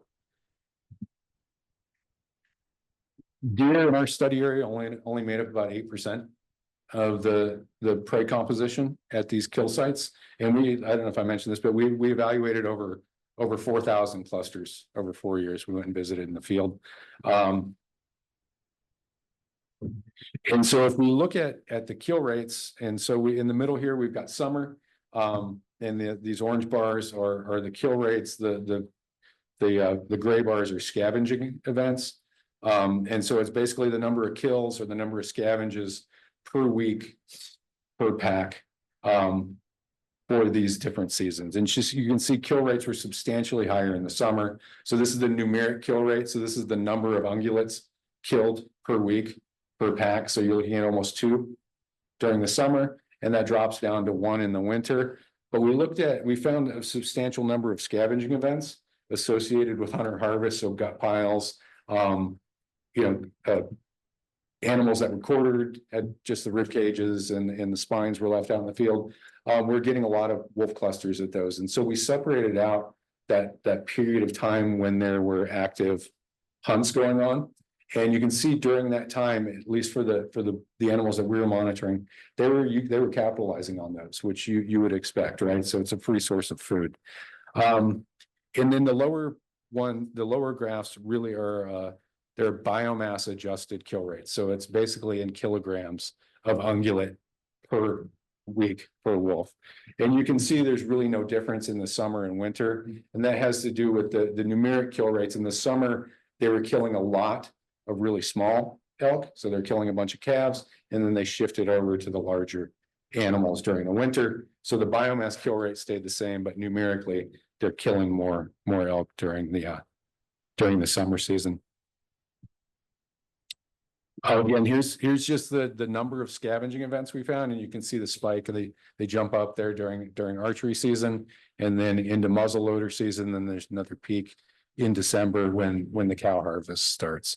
And so they're utilizing these, and they are having an effect on kill rates, at least during that short portion of the year where there's hunting going on. All right, if we look at the effects of pack size, so we just broke this up by packs that are either 2 to 3 wolves, 4 to 6 wolves, or greater than 7 wolves. And you can see that there's an obvious relationship. In the upper panel is the number of kills per week. The green is the summer. So there's a real strong relationship there. Bigger packs kill more animals during the summer. There's still an increasing trend in the winter. It goes from 0.69 animals per week, or ungulates per week, all the way up to 1.5 for the larger packs during winter. It's just not as obvious as the summer kill rates. And then if we look at during the hunting season, there really wasn't that much of a relationship. But then if we're looking at the scavenging rates, we're finding the opposite relationship. So those scavenging events that we found, they're being driven by smaller packs. So smaller packs are more likely to utilize scavenging as a way to supplement their diet than the larger packs, which are the larger packs tend to be killing more frequently. All right, and so lastly, we're currently working on some population modeling. So we're taking all this demographic data and looking at modeling population growth rates. And then we're going to be evaluating different scenarios. So this is the growth rate based on the current data that we have, based on adult survival, based on adult pregnancy rates, based on calf survival, calf winter survival. And then we can manipulate those, right, and see what the effect is. All right, if you reduce calf mortality by 50%, what does that do to the growth rate? If you reduce adult mortality by a certain percent, what does that do to the growth rate? We can even focus on certain cause-specific mortality rates. So if we were to cut wolf cause-specific mortality rate or lion cause-specific mortality rate in half for calves, what's that going to do to the population? And so we're currently working on these right now. So I don't have any results on these, but kind of in a nutshell, that's what we've been doing for the last couple of years with the old project. Dr. Kane, that was amazing. I am sorry I had to step out to speak with the chair before he left. And I'm very regretful that I missed some of your discussion points. I thought that was very good. I have a number of questions, but I want to hear from the other commissioners first. I don't know if Commissioner Clemente has some because that's his expertise. Yeah, exactly. First of all, thank you. This is really exciting data. This is really amazing. And I did have the opportunity to work under Dr. Lou Bender. I believe he was on the co-op unit as well. Yeah, he was there prior to a while back. Amazing work that you guys do. To Chief Story Lightly, thank you for this opportunity for us to see this data. This is really good. The results, I would love to look at some of this of your results data. How can we get a hold of that? We're still working on the final reports, and so we've been trying to work with Arizona Game and Fish, New Mexico Game and Fish on some of the population modeling. A lot of the demographic data, the estimates of survival and the different wolf density kind of gradients, all that data is kind of fixed. Our annual survival, so all that data is ready. It's the population modeling. We're still working on that. And I think that's where some of the potential management implications might come from. And so we're the challenge we're faced right now is that New Mexico and Arizona have different objectives for their elk herds, and even some portion of Arizona or some portion of New Mexico, they might have one objective here and a different objective there.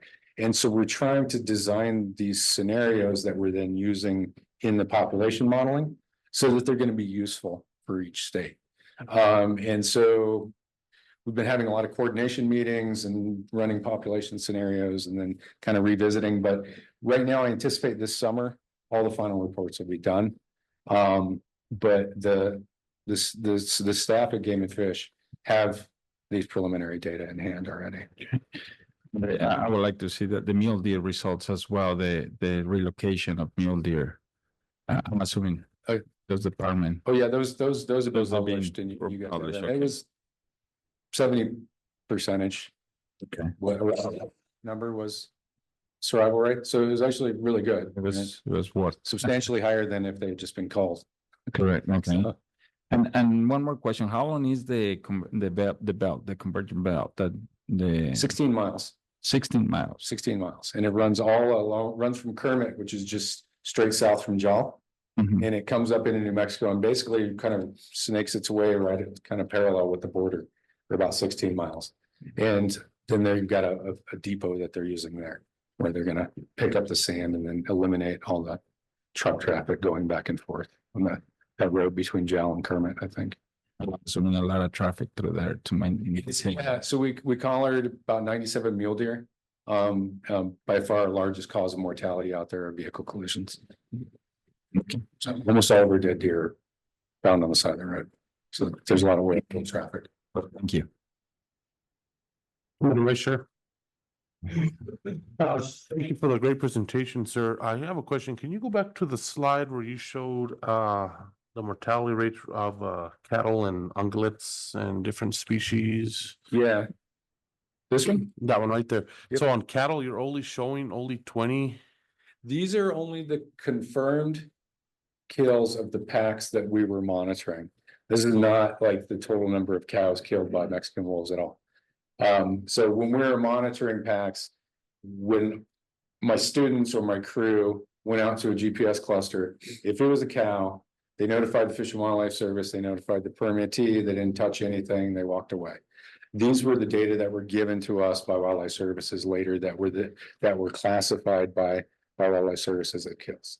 And so we only, like I said, we only monitored about 36 individuals across like 20 packs. There's substantially more packs than that across both states. So this is not meant to be a representation of total depredation. So that number seemed kind of low. Well, yeah, well, I mean, this is what was confirmed by Wildlife Services for the packs that we monitored while we were monitoring them. Okay. That's all the question I had. Great presentation, great data as well. Thank you. Thank you. Thanks. So will the legend then be on this particular chart? The years, this is over 4 years? Yeah. Yeah, so it's hard without that legend there to know what that data really represents. And I know how people pull data out without knowing. Yeah, so this is 2019 through 2023. And it's going to be in the publications, the report, and it's in the student's thesis. This grad student just defended this week. So nice. So is there any continuation of this same research and the funding at this level to go forward? Not at the morning, or not at the moment, but how long will those collars stay working? The collars will work if they work the way they're designed. About 3 years at the rate we're collecting the data. 3 years? If you took fewer GPS positions, you could get them to last longer. And there are new collars that are augmented with a little solar panel as well, which would work well for some species, but not others, where you could potentially get 5 or 6 years. And then there's some new ear tag transmitters, which are being evaluated. I'm not sold on them yet, but we haven't had them around long enough to really see if they're going to give us a more longevity and the ability to. I think this research is incredibly valuable to this successful reintroduction of the wolf. I hope there's funding to continue because as the populations grow. Yeah, we I need hope the so data. too. It was fun. So I would definitely like to continue with this. I look forward to seeing the data and the reports. And Dr. Kane, thank you, commissioners, because some of you asked the questions that I was about to ask. Have you consulted or worked with others besides those that are on these presentations? For example, Los Alamos National Laboratory has a big department on science, environmental science. I have not, because the person that worked at Los Alamos that did large mammal stuff had moved by the time I got to the state. He had already kind of moved on. So I did work with him, but he was no longer at Los Alamos. Okay. And so some of the assistant unit leader who does a lot of bird work, he's doing work with people from Los Alamos. Okay. And so it really depends on if they don't do large ungulate or predator work, then I probably don't have the opportunity to collaborate with them. Okay. But we definitely work with other faculty members in my department. You know, there are other people at other universities, or of course the biologists for game and fish. You know, Arizona Game and Fish, Parks and Wildlife in Colorado, things like that. That's fine. I'm a former employee of Los Alamos. That's why I asked. And I know their department is pretty phenomenal, but I can talk with you privately after this a little bit about who I know and who you might talk to. And because I know often in science, peer review is very important. You didn't talk about that, but again, we don't. Yeah, all of this is going to undergo peer review. Okay, perfect. So, And then whenever there's an opportunity, I hope we can get him back at some point to hear about the great work, because I think the community, the public, as well as the commission and the Department of Energy can benefit from the data and information that you're gathering. But when we hear back from you, when you have on your slides, an opportunity to describe a project goal. If you could also include it whenever applicable, things like the OFEs, the opportunities for improvement that can be obtained wherever it's being used. How are you measuring? What kind of metrics are you using with this? You mean? And that would take a lot You're longer. talking about the management side. The management side, yeah. Yeah, so like this is the science part of it. I right? know, So yeah. I get the benefit. I don't have to make any decisions. I'm interested on the other side. public. I mean, when you're making the management decision, it's more than just the science, right? It's social tolerance and Right. and all the other stuff that goes into making decisions with public resources that, so I'm providing one piece of information that should be considered, but Or if you could at least include a reference to this is what they're doing, or just a very brief blip, because I know you were operating here at a 30,000-foot level, trying to cover a lot. Totally get that. Yeah. But again, how we as a commission and members of the public or the department can say, oh, wow, this is how we're going to use, Yep. Okay. yeah, I mean, or a more focused presentation. Exactly. That's Yeah. dialed into a single project would. Do we have it? Chair, I had a couple of questions. Okay. Sorry Commissioner- about, No, go ahead. did I interrupt yours? So I just had a question on the conveyor belt. How often did they put like a bridge for wildlife and cattle in their conveyors? Was that considered in their design?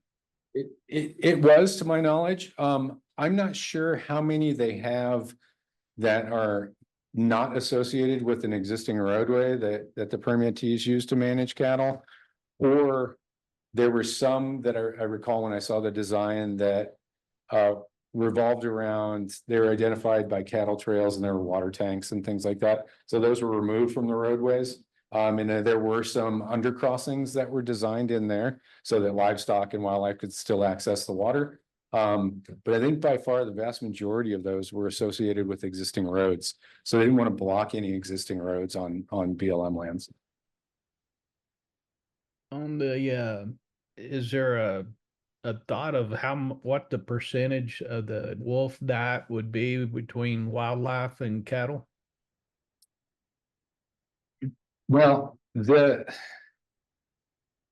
kill rates or the composition of the species at the kill sites was by far elk. It was 80% elk, another 8% mule deer for our studies. If you're looking at diet, though, that actually has to do with the size of the animals, right? So if they kill one cow, it's not the same as far as how much feed they're getting off of it compared to, say a calf elk.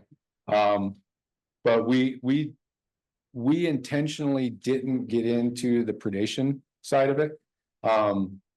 Because I've got a bunch of young graduate students, technicians running around out in the field, and given the issues with cattle depredation and wolf recovery, we were trying to stay out of that and just let wildlife services, the Fish and Wildlife Services, and the permittees sort it out. So like I mentioned, when we did find a dead cow when we went to a cluster, we let the permittee know, we let Fish and Wildlife Service know as soon as we had cell coverage, and we just let whatever process they had set up with Wildlife Services take care of that.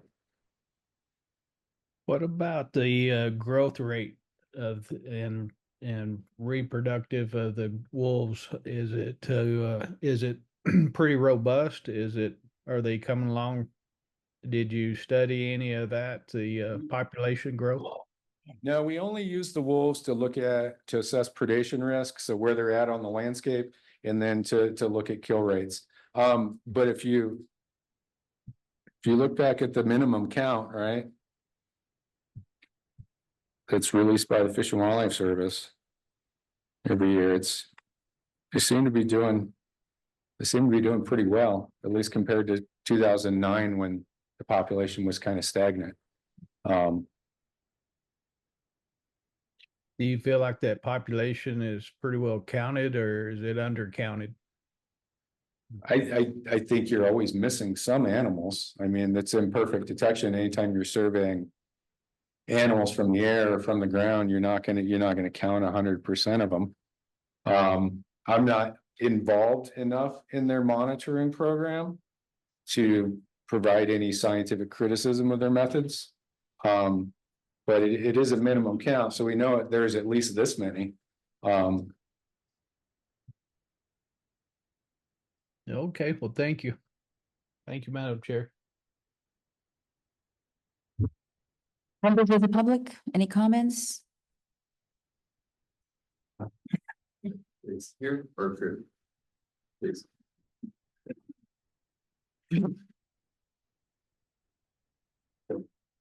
Thank you, Tom Patterson, cattle rancher from Luna, New Mexico, in the heart of the dense population of Mexican wolves. Actually, Dr. Kane, it's a real privilege to hear you today because I've had 2 indirect contacts with you. About 2 months ago, I was fertilizing a field. I looked off to my left across Centerfire Creek. And here comes a cow elk with her calf beside her, a collared cow elk, rushing down the hillside towards the creek, being chased by a Mexican wolf. She went down the bottom of the creek. She came up the other side. There's a fence on the other side, exposure fence. She couldn't get through it. She was foaming at the mouth. She was exhausted. When the wolf saw me, the wolf turned around and headed back the other direction. The cow and her calf found a gate and they survived that encounter with the Mexican wolf. So I've seen your collared cows. The second encounter with your student has been with your students who on a couple of occasions contacted me as a rancher to go investigate elk kills by Mexican wolves. Polite, professional. My congratulations to you on that. I'm glad to hear that.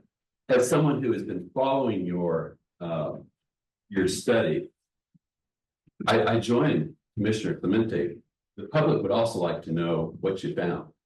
So if there is a mechanism for doing that, I would certainly like to know that. Yeah. One concern about your results, you went from 2019 to 2023. In 2022, in August of 2022, Fish and Wildlife Services changed their definition of what's a confirmed kill.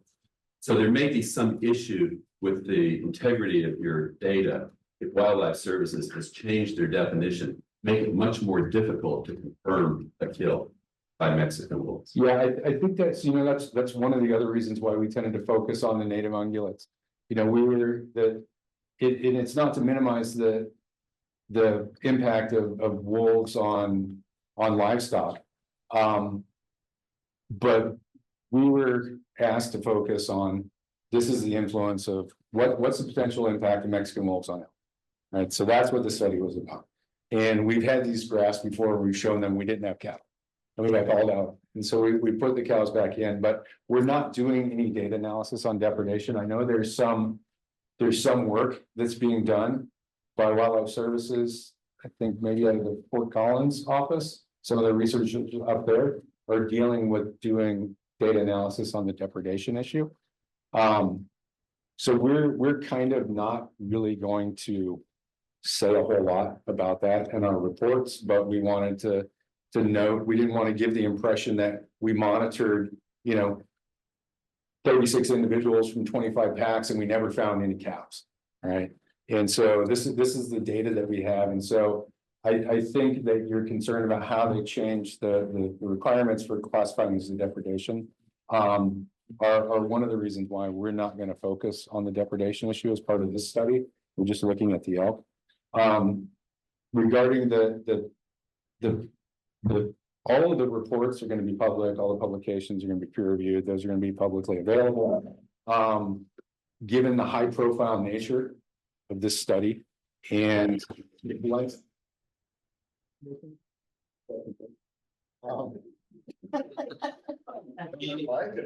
we'd rather go slow and get it right than get it fast and then have to walk something back later. And we appreciate that. Thank you, Commissioner.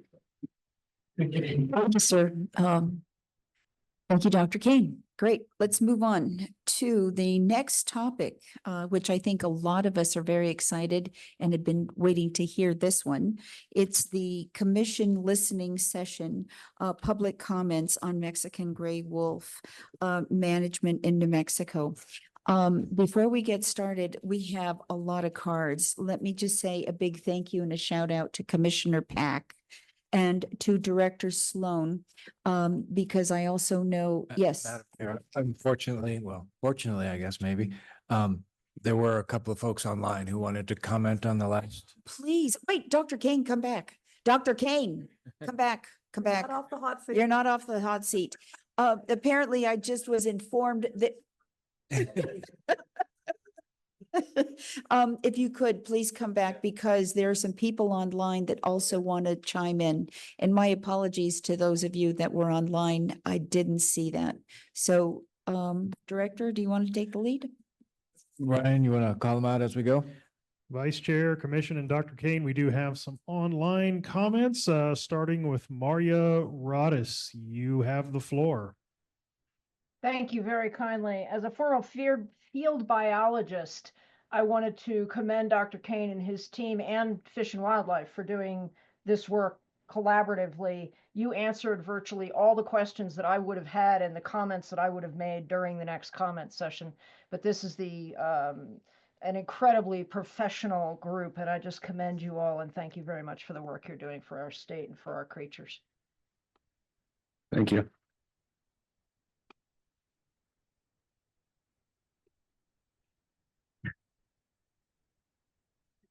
Your comment. And next we have Mary Catherine Ray.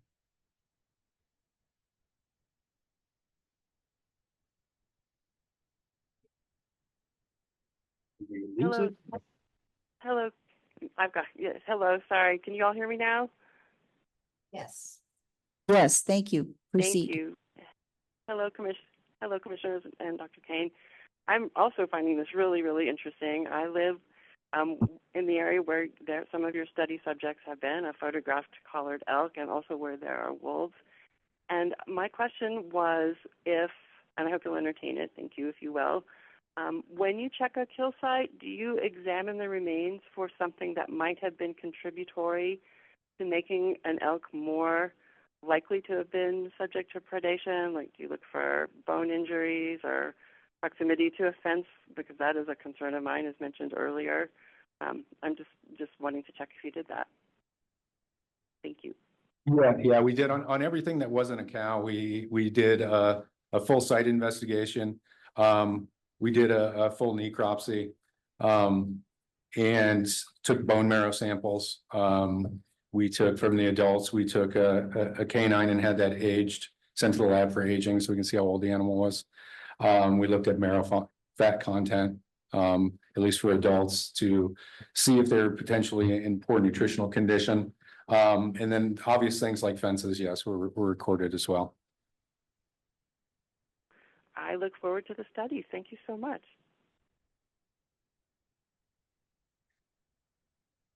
Catherine, and next we have Greta Anderson. Thank you, Dr. Kane, for your presentation. It's really interesting. I couldn't see the slides very well online, but I think that the takeaway, and maybe you can just quickly confirm this for me before I ask my next question, but the takeaway was basically that wolves mostly eat elk. That's the main part of their diet, but that isn't impacting elk herds. Is that correct? Yeah, we haven't, I didn't present anything that had to do with population level effects. So that's all the population modeling that we're doing right now. And there's a, if you look at it from the adult mortality side, we didn't have a whole lot of our 800 collared cows that were killed by wolves. I think there were only 20. And then if you go look at the wolves though, you're seeing a different picture. If you're looking at kill rates from wolves, you're getting it from a different perspective because they're killing collared and uncollared animals. Whereas the survival monitoring we had from the collared elk, that's obviously just, they've got to have a collar to be in that data set. And they're eating mostly elk. And during the summer, there's a substantial number a large, like 60 some odd percent of their elk kills are calves. And so they're really having elk calves are a large portion of the kills, particularly during the summer. We're still working on modeling population level effects. Okay, and I was wondering whether your models include at all elk population displacement from livestock. So to the extent that the AUM allocations on the landscape are being given over to privately owned cattle instead of elk, that also seems like it would skew the predation opportunities for wolves in the first place. Is that something that your team has looked at? No, it's, you've got the AUM data are hard to deal with because that's the number of animals they're permitted to have, right? But you don't really necessarily have the data with where those animals are, if the permittee is actually even running the number that they're allowed, what the composition of those are, whether they're calves, whether they're cows, whether they're stalkers, that's all going to influence potential for predation. And then like the internal pastures that they have within their allotments. And we don't know where their cows are necessarily. We don't have that level of data to be able to incorporate that into any sort of risk metric for elk. Mm-hmm. Okay, well then my final comment, my time is running out, is just that I'm guessing that cattle take a lot more elk by virtue of taking their food and than wolves do. I'd be interested to know the answer to that question. Thank you. Yeah, thanks.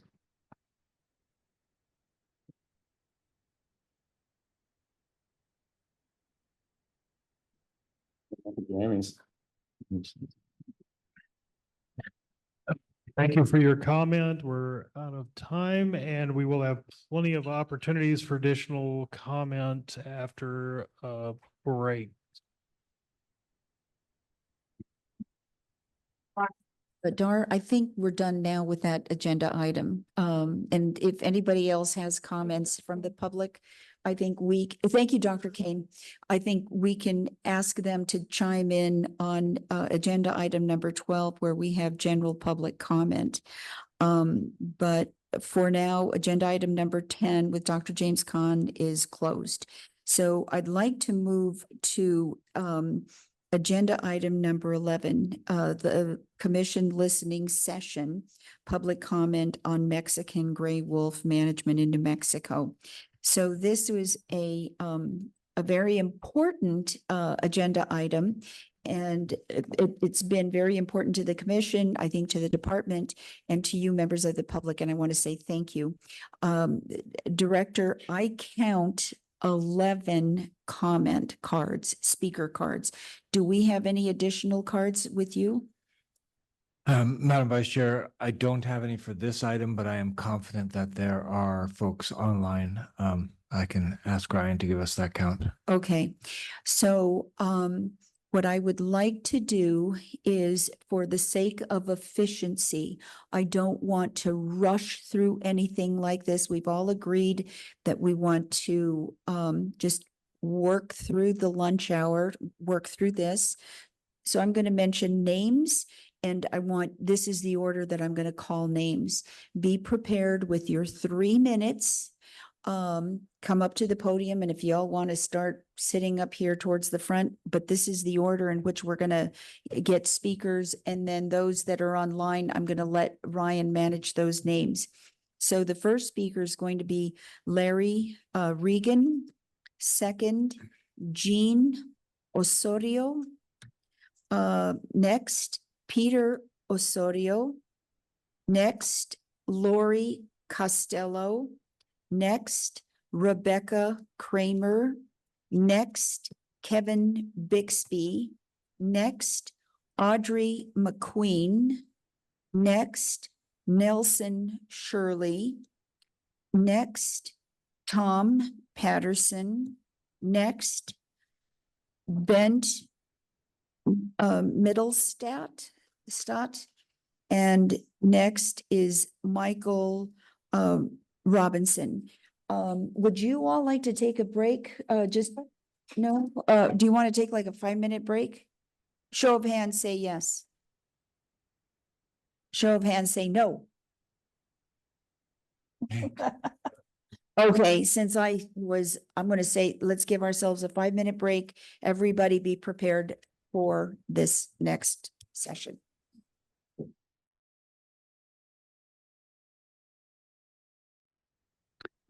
First speaker is Larry Regan. Thank you. And Ryan Dar, I could use your help in managing the time. Is it 2 minutes or? I'm sorry, but there are 20 folks online that are going to want to comment. 20 folks online. Okay, so I have 11, that's 32, 3. I did say 3 minutes. Okay, so we're going to be prepared, but if you can keep it brief and to the point, thank you very much. Okay, let's begin. Larry. Thank you, Vice Chair, members of the commission. Is my microphone on? That's on. My name's Larry Reagan. I'm president of New Mexico Farm and Livestock Bureau. That's the state's oldest and largest ag advocacy group. And as I'm sure most of you are aware, we have been opposed to the wolf reintroduction program from the beginning. We will continue to oppose any expansion of the population or the area. We believe it is an undue financial burden on livestock producers as well as a waste of taxpayer money. Thank you. Thank you, Larry Regan. Jean Sorio, please come forward. Good afternoon. My husband and I, my name is Gino Sorio, as you mentioned. My husband and I made our first camping trip to the Mexican wolf recovery area in 1999. With an amazing stroke of good luck, we caught a brief glimpse of a Mexican wolf, number 131, M131, the alpha male of the Hawk's Nest pack. We caught a brief glimpse of him running through the trees up on the canyon wall. Since that day, I have been looking, I'm sorry, I'm having trouble. I should have put my reading glasses on.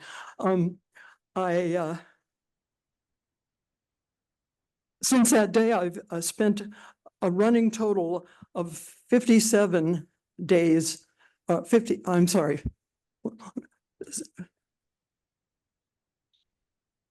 619 nights in a tent in the recovery area and on both sides of the state line, looking for lobos and occasionally seeing one. My current state tally of wolves seen in the wild stands at 57 total.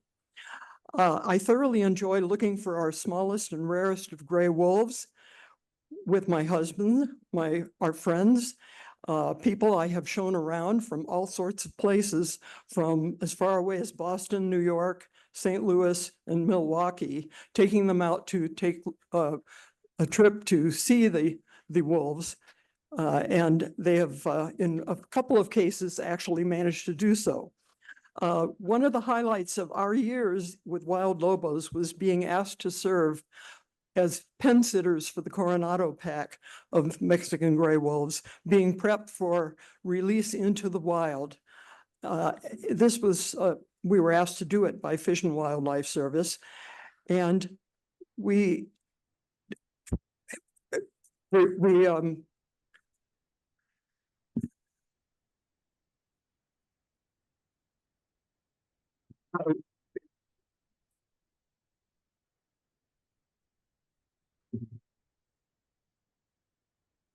if the Fish and Wildlife Service ever decides to resume releasing packs of wolves with pups, entire packs, we will be happy to help out by doing that again. We often encounter, when we're out in the field, members of the field team. And most recently, we ran into Shauna Olson, who is one of the 2 wolf biologists for New Mexico Game and Fish Department. So that was really a lot of fun to see her. She was taking supplemental food for one of the packs that had had a cross-fostered puppy or two in addition to the ones that they had of their own. So they needed a little extra food. In a few days, we'll pack our gear and take yet another trip to Lobo country. If you see any, happen to come out there during the time that we're out there for a couple of weeks, last couple of weeks of November, why, we hope you'll stop and say hello if you see either of us. Thank you for this opportunity to comment. Next is Peter Osorio. Good afternoon, Commissioners. I am Peter Osorio, and Jean and I live here in Las Cruces, but as she mentioned, we've spent hundreds of nights in the National Forest looking for Mexican wolves and other wildlife. Although you might not know it from the cute puppy videos that Arizona posts, the very first Mexican wolf recovery plan was actually put together by a team headed by a New Mexico Department of Game and Fish, Norm Ames. This plan lasted 35 years. Now, because of the federal regulation requiring an 8-year average of 320 wolves before the commission will receive the entrustment of managing the wolves, this commission will not be able to do that, but it can plan for the future.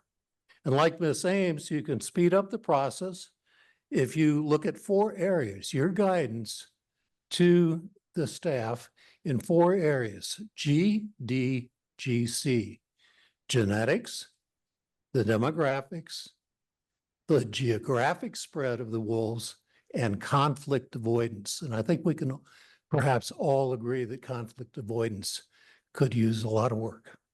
So genetics, we need to get more wolves out before that population gets even bigger.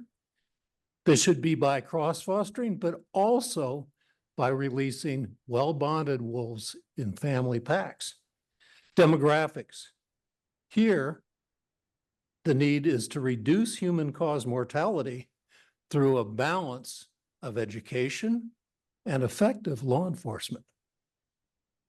Geographic distribution. By spreading wolves throughout suitable habitat, it reduces their impact on any single area. Cross-fostering has as a disadvantage, it's the mother wolf who picks the den who decides where the wolves will be if they're cross-fostered in. Management has much greater leeway to decide where to place family packs that are released into the wild. Conflict avoidance. I hope we can all agree that it's really important to support proactive methods to prevent depredations in the first place, rather than after the fact arguing about causation and compensation. As my wife indicated, we really appreciate the hardworking New Mexico members of the team. Please support them, encourage them to keep it up, and thank you for coming to Las Cruces. Thank you. Next up is Lori Costello.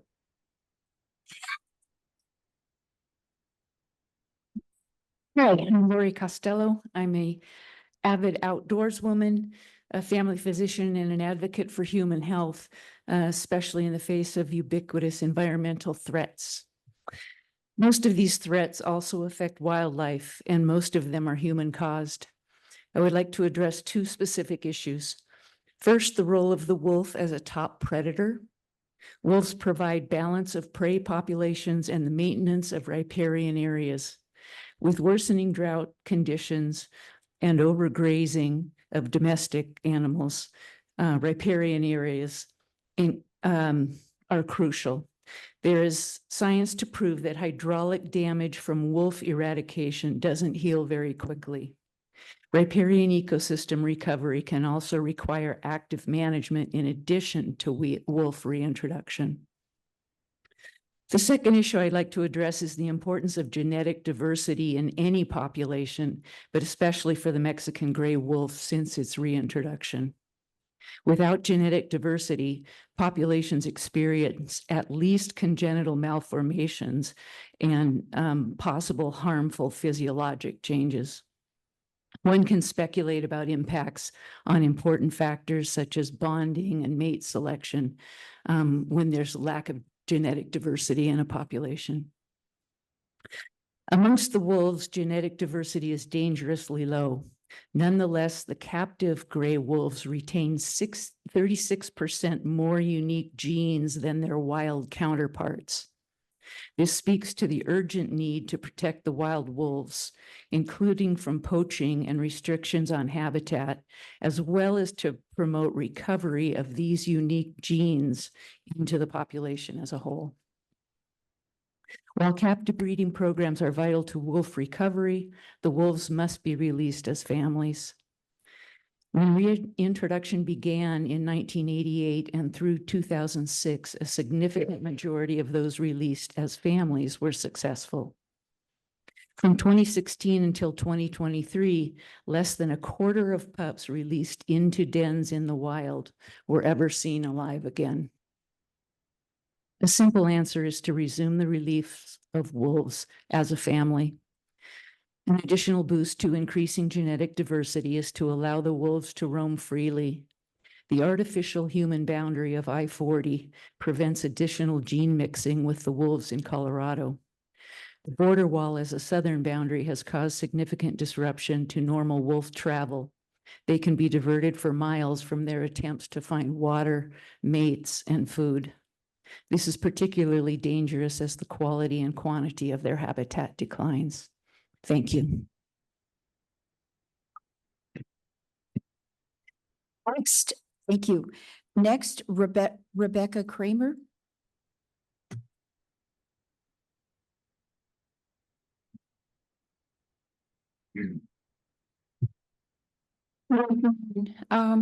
My husband and I moved to New Mexico about 30 years ago from Rhode Island. It was quite a stark difference, but I went to NMSU for graduate school, studied the landforms and the landscape of the desert. I loved it. I received my PhD in agronomy, and I learned that a lot of people, our relatives, our friends would come out and visit us, and they loved the wide open spaces. They loved the wildness of it. They loved the dark skies.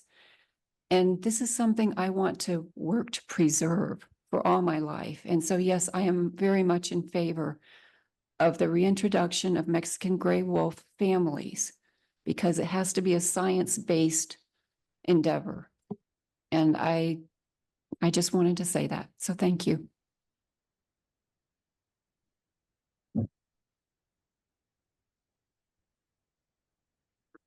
Next is Kevin Bixby, please. Good afternoon, Madam Vice Chair and members of the commission. My name is Kevin Bixby. I'm the founder and senior advisor of a nonprofit called Wildlife for All. Before that, we were known as the Southwest Environmental Center based here in Las Cruces. I live in Las Cruces. We've supported Mexican wolf reintroduction and full recovery for, let's see, 30 years. Attended many game commission meetings to address the topic. I want to thank you for holding this listening session. This is pretty unprecedented for this body, so I really appreciate that. My nonprofit, the mission is to transform wildlife management in the United States to be more democratic, more just, more compassionate, and more focused on protecting all species as part of healthy ecosystems. And for that reason, we are committed to coexisting with wildlife, finding ways to share the landscape with all species. And as that relates to Mexican wolves, we know that Mexican wolves, their numbers are growing, but the genetics are looking pretty bad. They're very inbred. And the way to address that is to get more wolves out of captivity into the wild. And the most successful way to do it, most effective way to do that is to release bonded family units, as others have already mentioned. Another way to do that is to let wolves find suitable habitat wherever it exists. And that means letting them go north of Highway 70. I'm sorry, I-40. And I did want to mention that the economic value of, some might think that wolves are competition for elk with human hunters. And given how valuable an elk tag is to the department's revenues, that could be a consideration. But I also want to point out that wolves and other predators are effective ways of controlling chronic wasting disease, which is becoming a problem in New Mexico. If we let them occupy suitable habitats, for example, in the Sacramentos, that could be a way to deal with this problem. Thank you. Thank you. Next up, Audrey McQueen.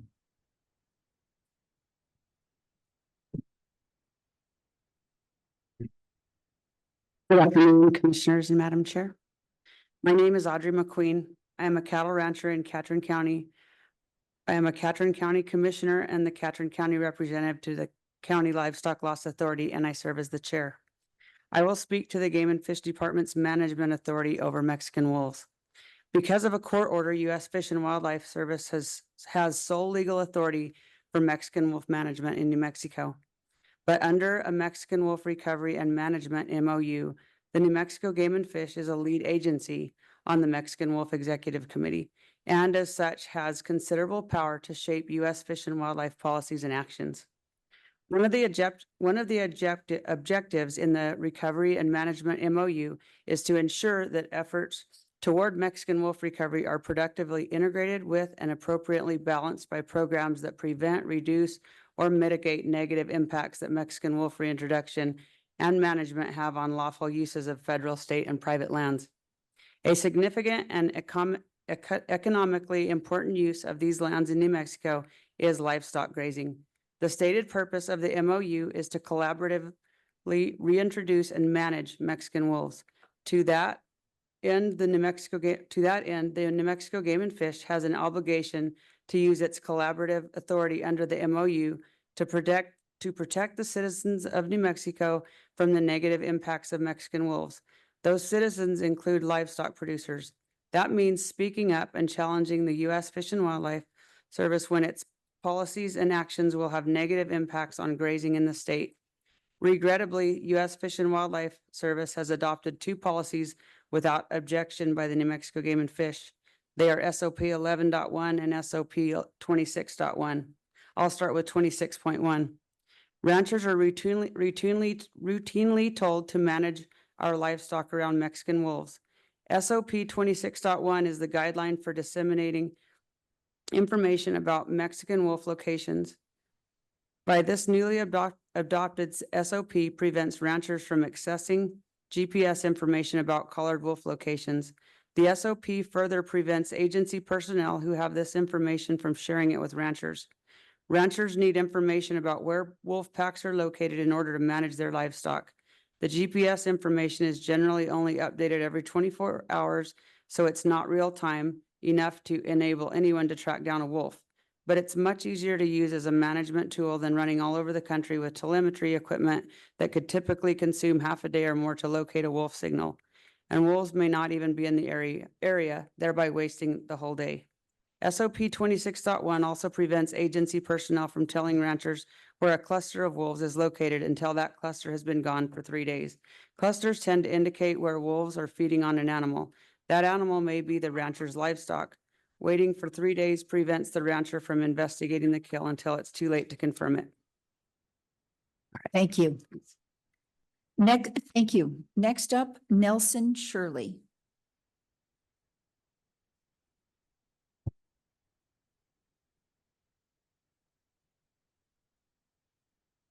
Chairman and members of the commission. My name is Nelson Shirley. I'm a cattle rancher in Catron County, and I serve on the board of the County Livestock Loss Authority. And I'm also the Catron County representative to the Mexican Wolf Executive Committee. As Ms. McQueen noted, the New Mexico Game and Fish has effectively abandoned its voice, failing to challenge the Fish and Wildlife Service on the problems created for the citizens of Mexico by the adoption of these two SOPs. And as she said earlier, it makes it difficult to know where wolves are on your ranch. So if ranchers are expected to manage their cattle around wolves and coexist, it's pretty difficult to do that if we don't know where the wolves are. Secondly, preventing access to information about where wolves are clustered, which typically means where they're on a kill, means that we don't have the ability to get out there and find out what's happened and have any evidence left to even confirm the kill. And finally, as a result of SOP 11.1 and having that new standard, which has the actual standards of evidence for a kill stripped out of it by Wildlife Services before Fish and Wildlife even adopted it, which is in violation of the Mexican Wolf Executive Committee MOU, that has really caused a problem for ranchers. We're disappointed that the New Mexico Game Commission declined to instruct the New Mexico Department of Game and Fish to vote against the adoption of SOP 11.1 in the Mexican Wolf Executive Committee. We're also disappointed that the Game Commission failed to challenge Fish and Wildlife on the contents of the new SOE and have seen the number of probable kills rise over 400% from 6 in 2022 to over 27 in 2024. And at the same time, the confirmed kills have dropped precipitously in that same period of time from 77% down to 59%. It's a major drop in the confirmation of kills. So as Mexican wolf populations increase, the New Mexico Game and Fish is standing by and not challenging the Fish and Wildlife rules and guidelines that are preventing the management of wolves. The adoption of SOP 11.1 and its handmaiden, the newly unapproved standards of evidence from Wildlife Services, have effectively made it more difficult to get Fish and Wildlife to lethally remove wolves that are chronically preying on livestock. Thank you, sir. All right. Next up is Tom Patterson.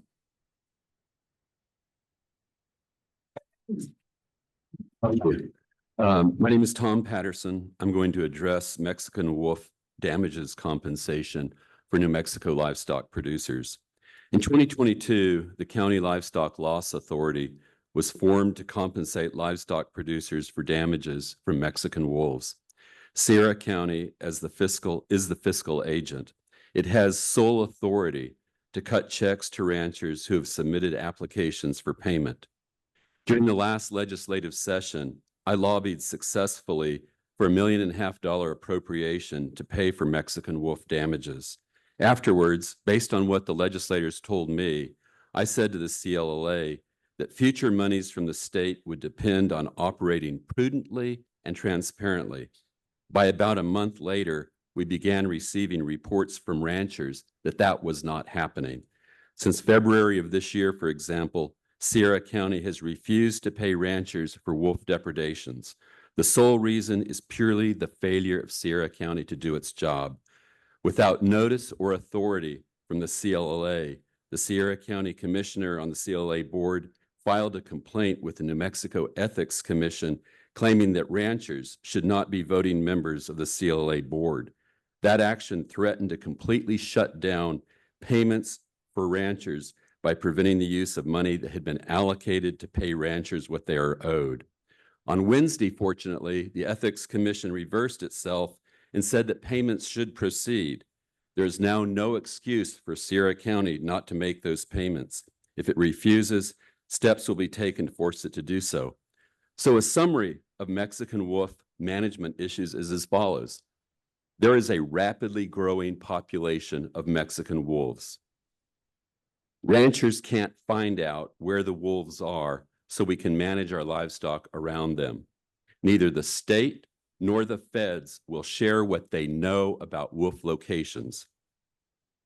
The department will not help New Mexico citizens, which includes the ranchers, by challenging Mexican wolf evidence standards that the Mexican Wolf Executive Committee adopted without any due process. That makes wolf depredations harder to prove, and ranchers can't get paid for losses, and the Fish and Wildlife Service won't remove chronically depredating wolves. And even if ranchers find the carcass, and even if it is confirmed, now Sierra County has refused to pay ranchers for their losses. We urge the commission to take a hard look at SOP 11.1 and 26.1 and direct the department to use its authority on the Mexican Wolf Executive Committee to revisit these matters to protect New Mexico citizens from Mexican wolves. Thank you. Thank you.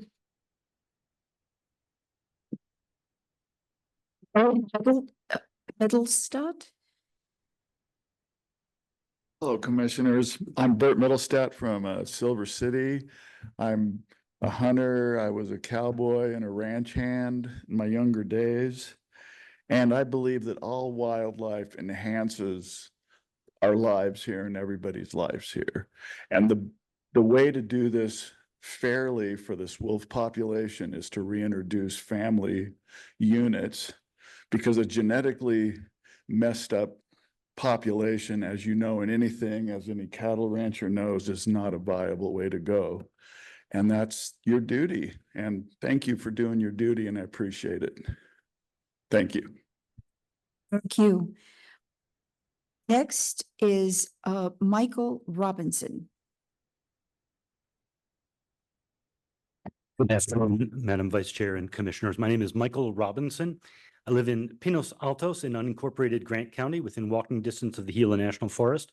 I represent the Center for Biological Diversity. We are a nonprofit conservation organization, a national organization founded in 1989 in Catron County, New Mexico, although now, as I say, we are all over the United States and protecting endangered and imperiled species and their habitats nationwide. There are two important reforms that the Commission should support for Mexican gray wolf management. And these are both to enhance the genetic diversity of this population, which was founded by only 7 animals. And yet the genetic diversity, in large part because of management that was encouraged and supported by the New Mexico Department of Game and Fish, has been reduced to the equivalent of that population having just 2.09 founders. Obviously, there's no 0.9 wolf running around out there, but if you look at the genetic diversity in the population as a whole, that's what it has been reduced to. The captive population has the genetic diversity of the equivalent of 2.85 founders, which is still extraordinarily low and dangerously low for the long-term persistence and survival of the Mexican gray wolf, but it is 36% more genetic diversity than found in the wild population. The current method for releases, through taking pups from their parents and releasing them into non-familial dens of wolves in the wild, is resulting in only a 24% known survival rate. Of 99 wolves released between 2016 wolf pups and 2023, only 24 were ever seen alive again. In contrast, when family groups were released between 1998, when the reintroduction began, and 2006, the success rate was over 66%. The genetic diversity, as measured by the Fish and Wildlife Service, according to 4 different metrics, has declined in the last 20 years. It is lower than it was 20 years ago. And that is, again, in large part because of management that was supported by the New Mexico Department of Game and Fish, that the Fish and Wildlife Service has acceded to, in which they do not release family groups. We must reverse that and release family groups in order to save the Mexican wolf. And they should be allowed to roam freely, including north of Interstate 40, and mate with northern gray wolves, so you can have that ancient historical connection between the subspecies that did exist, and that it allows for infusion of important genetic diversity. Lastly, the poaching illegal. Thank you. I think I have 17 more seconds. Oh, do you? Oh, sorry. The illegal killing of Mexican wolves is higher than with any other endangered wolf population in the United States. It's largely due to telemetry receivers that have been given out by government agencies. The wolves are too much located by people who hate them, people such as those represented by the Farm Bureau, which declared its position opposing an increase in this endangered species population, opposing its recovery. There should be nothing to additionally make them Okay. vulnerable. Thank you. Thank you, thank you, thank you. Everybody that has spoken here, present, I want to say thank you very much for speaking up. We have been looking forward to hearing all of you, and I'm sorry we had to rush like this with the 3-minute time limitation, but we have 20 more people online and we want to respectfully listen to each of them as well. Okay, Ryan Dar, I'm going to let you manage the clock. I didn't realize you were doing that up there. Okay, let's go. Thank you. First, we will start with Mark Matini. Mark, you have 3 minutes. Madam Chair, Commissioners, Director Sloan, and members of the public and staff. My name is Mark Matini. I'm on the board of the Backcountry Hunters and Anglers. BHA has not taken a position on wolf management, but we are concerned that we all work this out. Wolves are part of our world and always have been.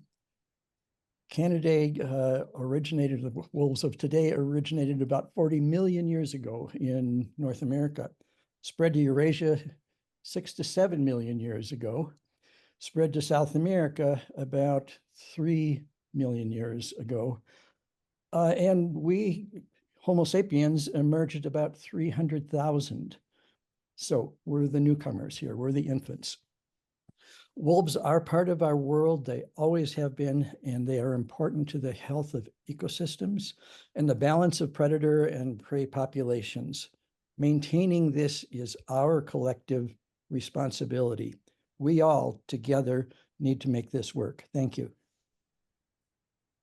Thank you. Next. Thank you, Mark. Next, we have Diane Reese.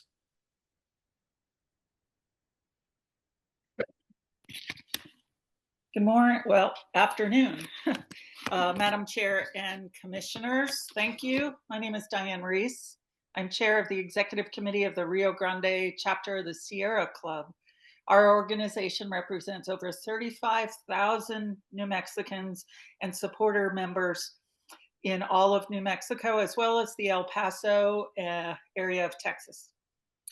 We're here to support the Mexican gray wolf, recognizing the negative impacts of the loss of this species. In 1977, Fish and Wildlife Service initiated efforts to conserve them.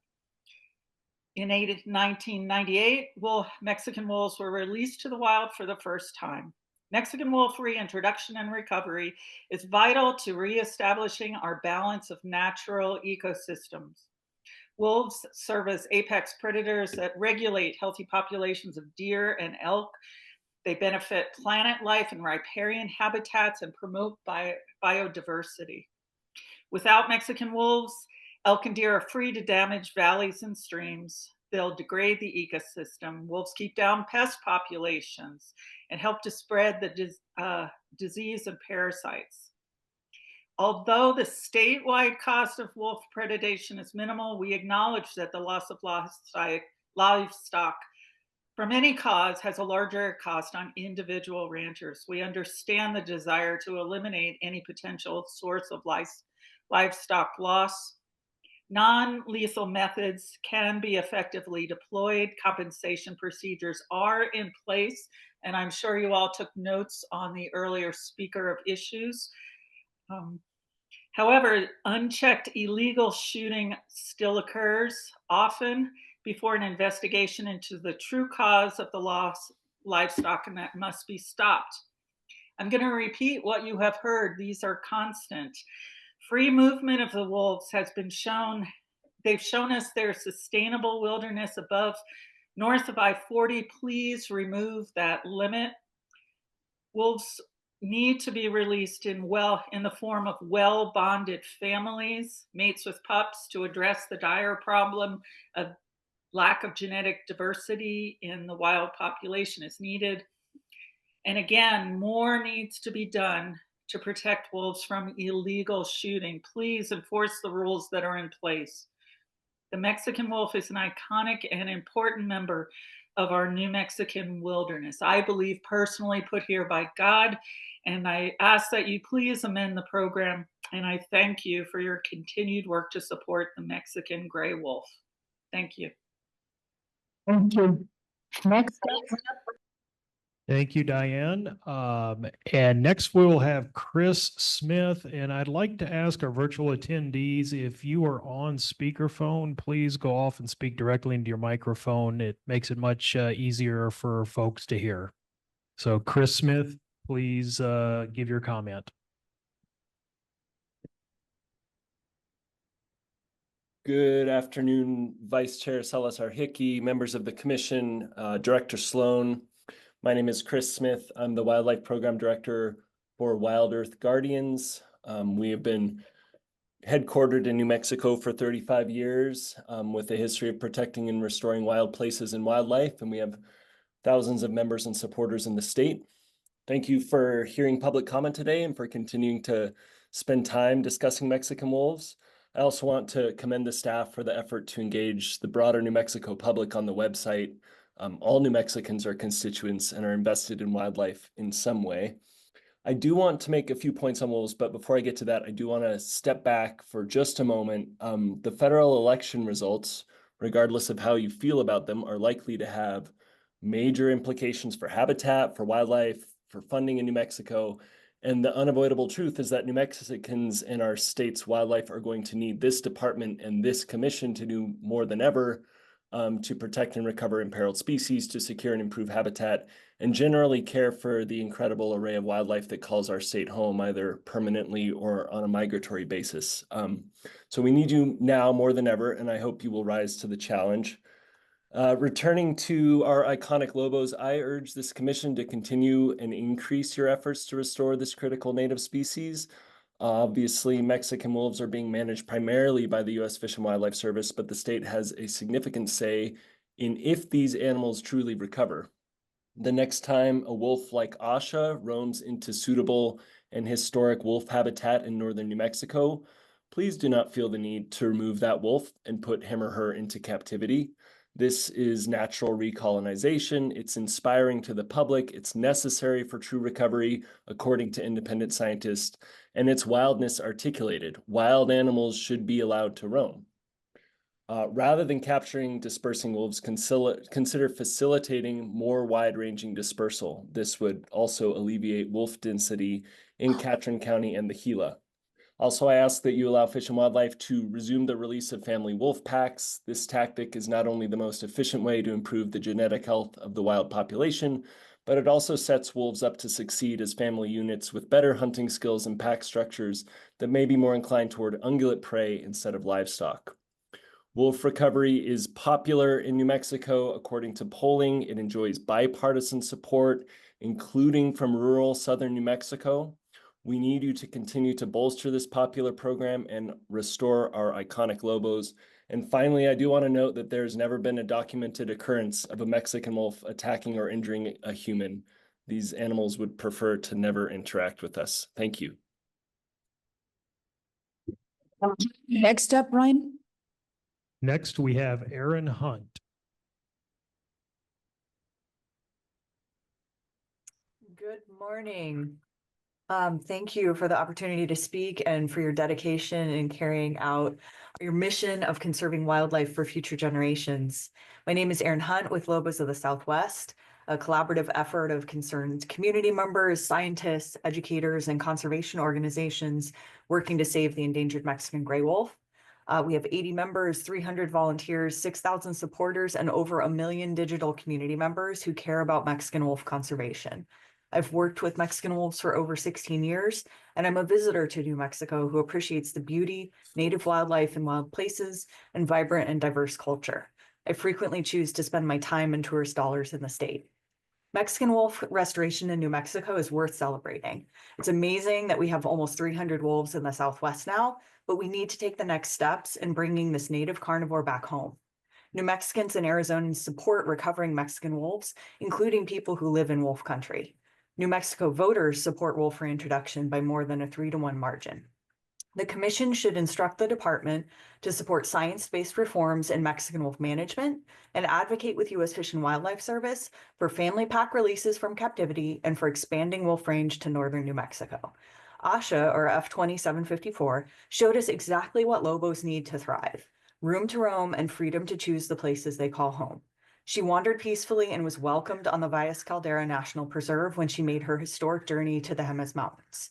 She and other wolves like her could be welcomed in suitable habitat in New Mexico again if the commission and department take action to give Lobos the freedom to roam the landscapes they and their kin called home for millennia. We call on the commission to work with U.S. Fish and Wildlife Service to remove the unscientific Interstate 40 boundary so Mexican wolves can naturally recolonize northern New Mexico. The commission and department should also work with U.S. Fish and Wildlife Service to assist in expansion of wolf range through releasing captive-born, well-bonded wolf pairs with their pups to increase gene diversity. Family group releases have demonstrated success, and pup fostering alone will take too long to achieve desperately needed genetic rescue. Establishing a population of Mexican wolves in the Southern Rockies and Grand Canyon ecoregion, as recommended by best available science, and deliberately allowing Mexican gray wolves to mate with northern gray wolves, recently reintroduced into Colorado, could recreate the historic intergradation of wolf subspecies and infuse new gene diversity into the Mexican wolf population. We're already seeing Colorado's wolves exploring their new home, with the first wolf documented south of Interstate 70. We know Mexican wolves and northern gray wolves will meet eventually. It's a question of where and when. Facilitating the mingling as far north as possible would beneficially limit the northern genes reaching Mexican wolf southern range while invigorating Mexican wolf genes without altering morphology, behavior, or ecology. Thank you for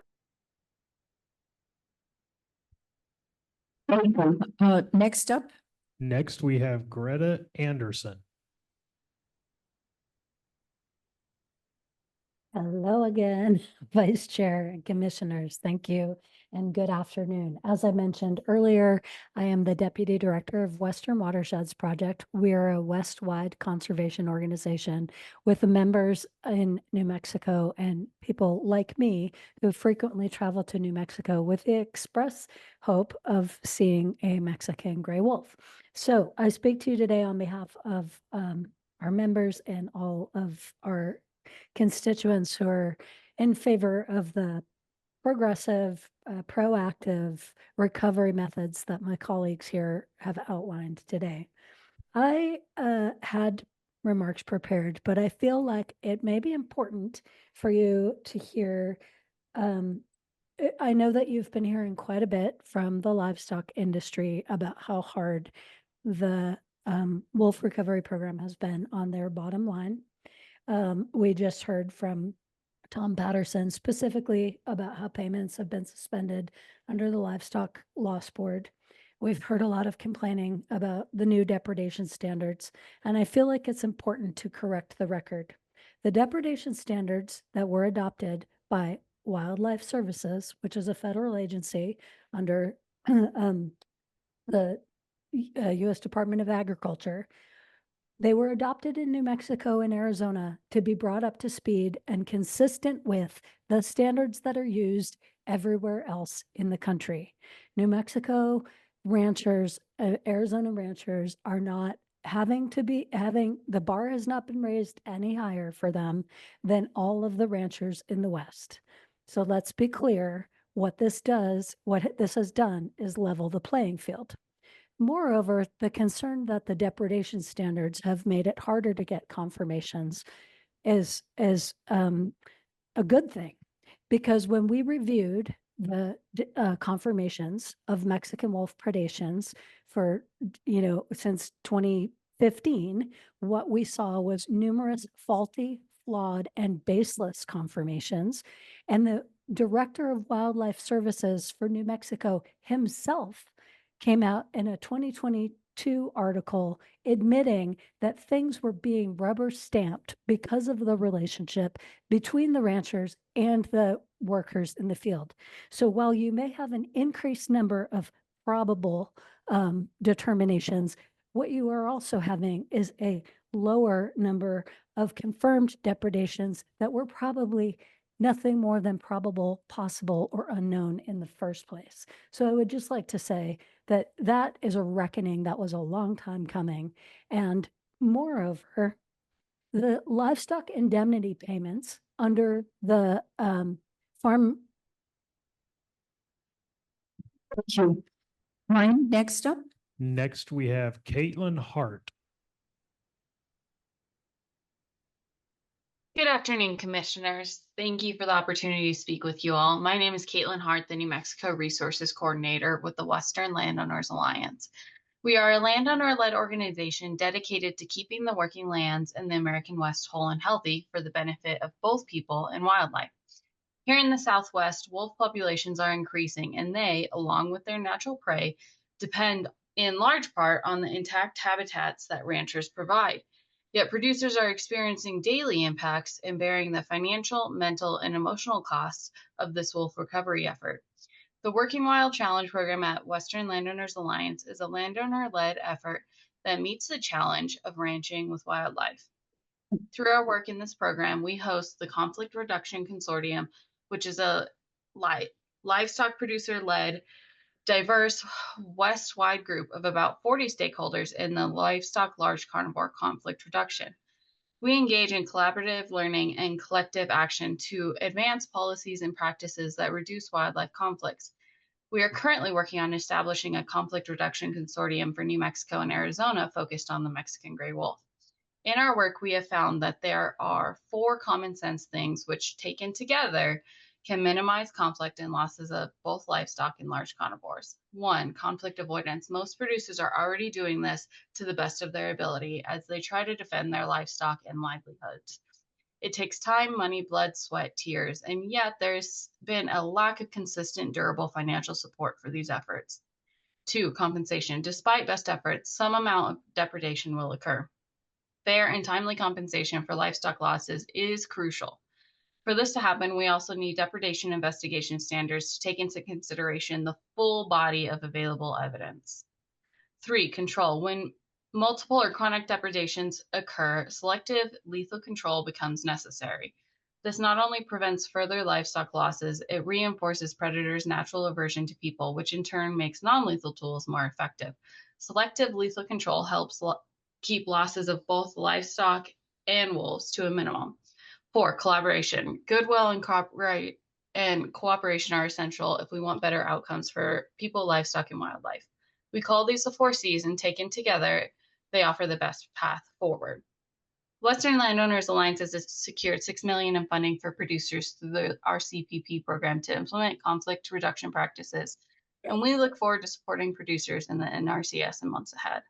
We encourage producers who may be interested in applying for the funding or joining the consortium to reach out to us. Thank you for your time. Next. Thank you. And next we have Nina Edelman. Good afternoon, Commissioners. My name is Nina Edelman, and I'm the Chief Program and Policy Officer for the Wildlife Program at Animal Protection New Mexico. Thank you very much for the opportunity to address you today about the management of Mexican wolves.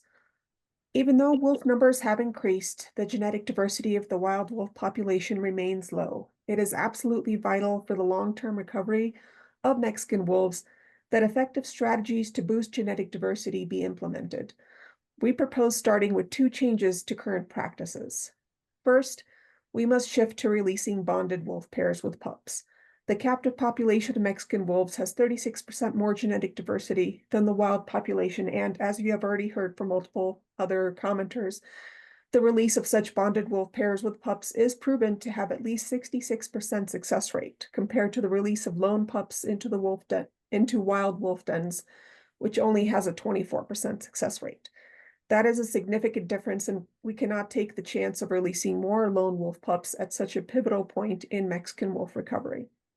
Second, we must allow Mexican wolves to naturally expand their range. So far, Mexican wolf recovery has been confined to areas south of I-40, but wolves have repeatedly crossed this arbitrary boundary to seek more habitat in the north. In the age of climate change and drought, we must allow wolves to expand and establish themselves in areas where they can thrive. Such natural spread of wolves would also help create more distinct yet connected populations that support greater genetic diversity. Wolves are apex carnivores invaluable to the health of New Mexico's ecosystems, including the preservation of our essential water resources through their control of ungulate herds. We cannot afford to lose them again. We therefore urge you to instruct the department to help the U.S. Fish and Wildlife Service reform Mexican wolf management. Thank you for listening. Next up. Thank you. And next we have Marissa Pryor-Luzier.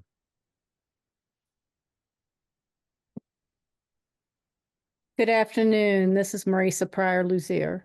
I'm a wildlife photographer, a professional wildlife photographer. I've got 40 years experience documenting and studying wildlife, and I now live in Catron County.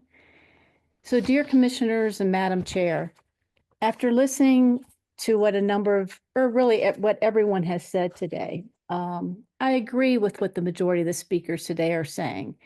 We need to work together with our ranchers financially and help them manage their herds to make them less vulnerable.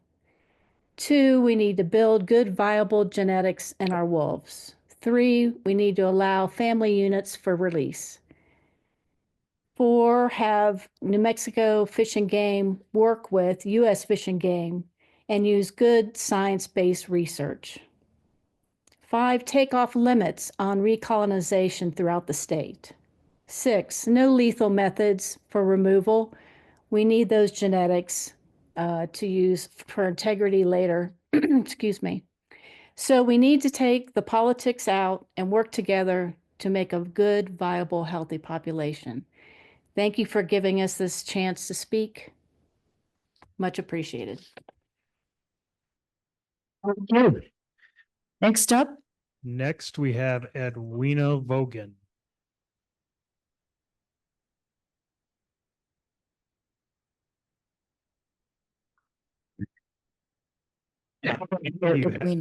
Edwina, you have the floor. Please unmute.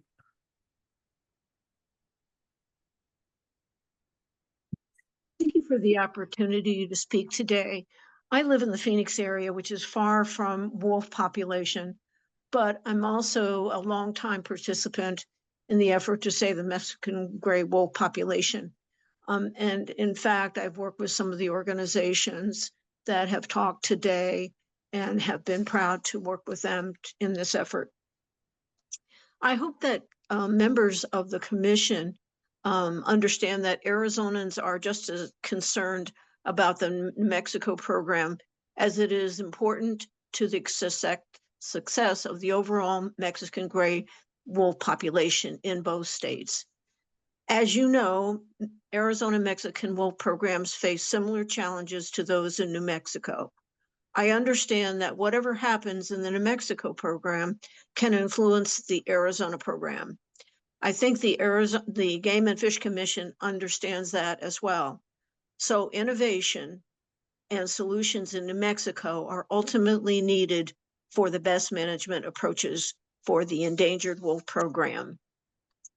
I don't know with the new website if the mission statement has changed, but the mission statement for the New Mexico Game and Fish Department is to conserve, regulate, propagate, and protect the wildlife and fish within the state of New Mexico, using a flexible, and I emphasize flexible, management system that ensures sustainable use for public food system, recreation, and safety for all, and recognizes historic and resource values while ensuring public safety.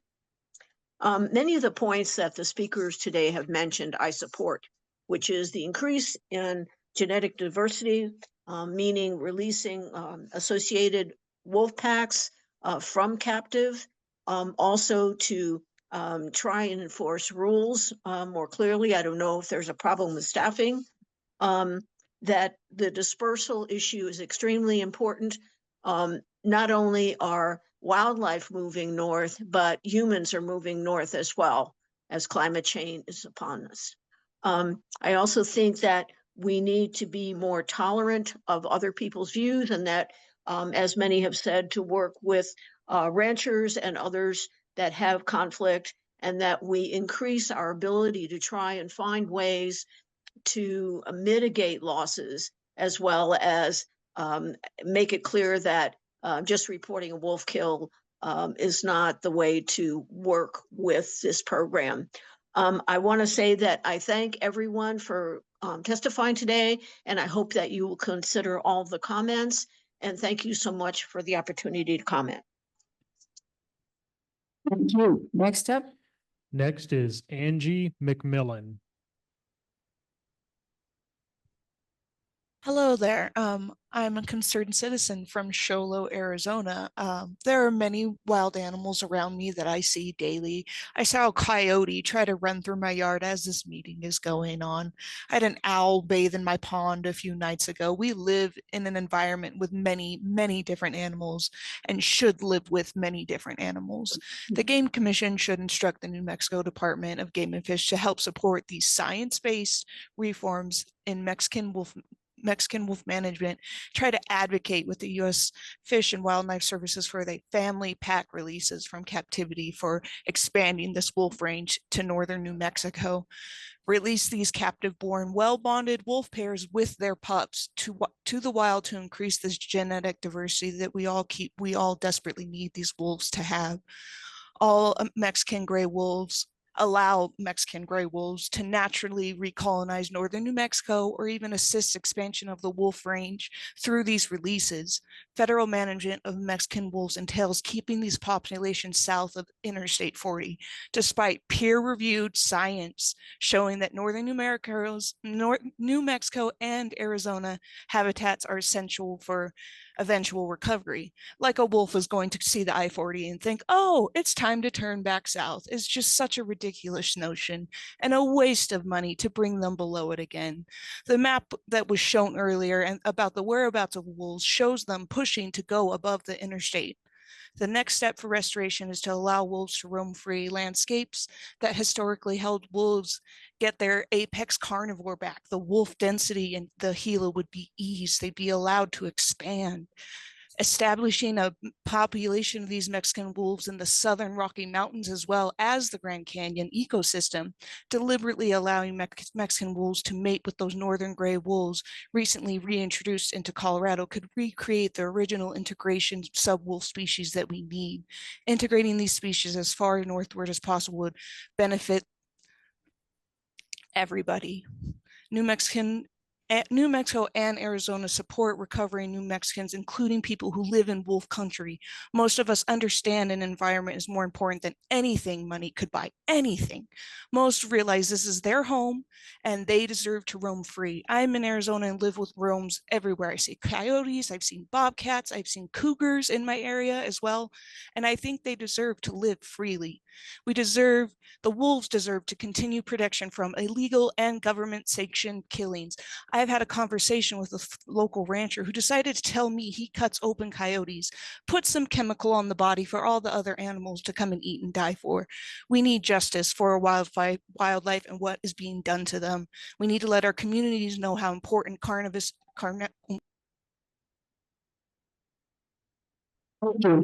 Next up. Next and final, we have Mary Catherine Ray. I thought there were 20. Hello, commissioners again. I'm Mary Catherine Ray, and I'm the volunteer wildlife chair for the Rio Grande chapter of the Sierra Club, and I'm calling in from our home in the outback of Socorro County. The Mexican wolf was deliberately and systematically destroyed by humans. It's hard to imagine today so persecuting an animal that it purposefully was driven to extinction. Nothing could be more contrary to the conservation ethic. Doing this to wolves was a crime against nature, an act of human arrogance, and an affront to the Creator by whom we are charged with the stewardship of creation. Yet today, wolves still face too large a threat of being killed by humans. The department and you, the commission, need to do more to condemn this and inspire people not to do it. Wolves are not bad animals, and they don't deserve to be shot and illegally killed just for being what they are, any more than elk do. Please know that despite steady population increases in recent years, the future of the lobo is not secure. The lack of genetic diversity is not being adequately addressed. The wild population is becoming more inbred than the captive one. Slowly over time, as we saw with wolves on Isle Royale in Michigan, genetic anomalies that include physical deformities and lower survival from this inbreeding will take their toll if the situation is not improved. Cross-fostering is helping, but not fast enough. It's imperative that genetically diverse wolf families that are well bonded to each other be released from captivity to inject needed genes into the wild. Lobos are on a slow path to a second extinction if we do not take this threat more seriously. I happen to live in the Mexican wolf recovery area. Wolf detractors often say derisively that supporters should have wolves in their yards and see how they like it. Well, we have had wolves in our yard. A trail cam captured one as recently as last August. My glimpses in real time have been very brief as the animals have run away, but I have heard wolves howling, and it is a sound as good and wonderful as any elk bugle or hawk scream. Wolves add to my experience of the wild in a rich and awe-inspiring way. As we move forward, I hope you, the Game Commission, will take your responsibility for conservation and stewardship of the Mexican wolf to heart. Losing them a second and final time would be a tragedy and an abject failure of the conservation ideals we all strive for. And I thank you so much for listening. Thank you. Ryan, anybody else? Thank you. And that completes our online comment for this agenda item. Commissioners, Director Sloan, this was a very interesting, but it was a new topic, commission listening session. Is there anything you want to say before we move on to the next agenda item? Commissioners? Well, one of the things that I want to say, I don't want to get into engage in. This isn't a debate. Conversation. Agreed. That's not what I want to do. Okay. But one of the things that I would like to, I don't know if there is a way to do a presentation on genetically, how do you get genetic diversity? Because my understanding of getting genetic diversity within a population, it's a little intense. So I don't know if that will be a possibility. I mean, it's a suggestion. That's all. We can certainly look at that going forward. Director, did you have any other comments on that particular topic before we move on? I don't. Thank you. Okay, very good. Well, again, a very big thank you to all of you that were online and those of you who came, because I took copious notes and I think my other commissioners did too. We are listening, and we are doing our very best to strike a balance and to move forward in the right path. And I thank you, Commissioner, for saying what you just did. Okay. Now, another fun part of our agenda, and hold on to your seats, your seat belts, please, is another very important agenda item. It's the general public comment. For many of you, if you want to come back up, you can, but I have 6 cards. I'm going to again give the names, and if you each can be prepared to come forward. You are Nelson Shirley, Audrey McQueen, Ray Trejo, Tom Patterson, John Cornell, and Jesse Dubell. Okay, let us start with, please, Nelson Shirley.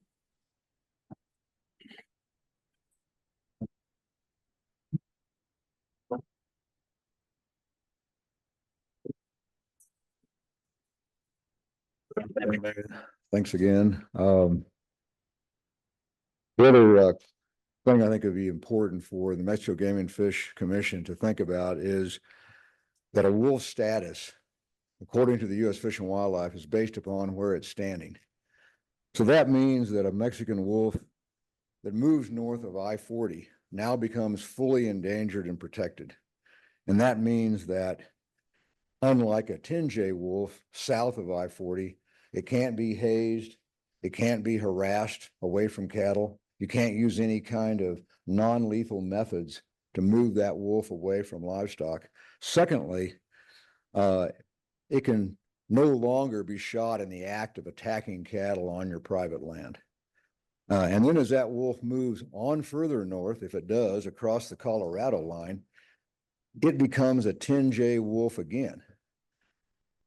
And that means that the status would be the same as south of I-40, except that it can also, you can shoot it on your publicly leased land if it's attacking your livestock. Conversely, a Colorado wolf, a Colorado 10J wolf moving south across the Colorado line in northern New Mexico, again becomes a fully protected endangered wolf, which has no ability to be managed whatsoever. And then as it moves on further south, south of I-40, its status becomes that of 10J again, except the whole exception to this is if one of these wolves is trapped and its actual genetic makeup can be determined, then it reverts to that status.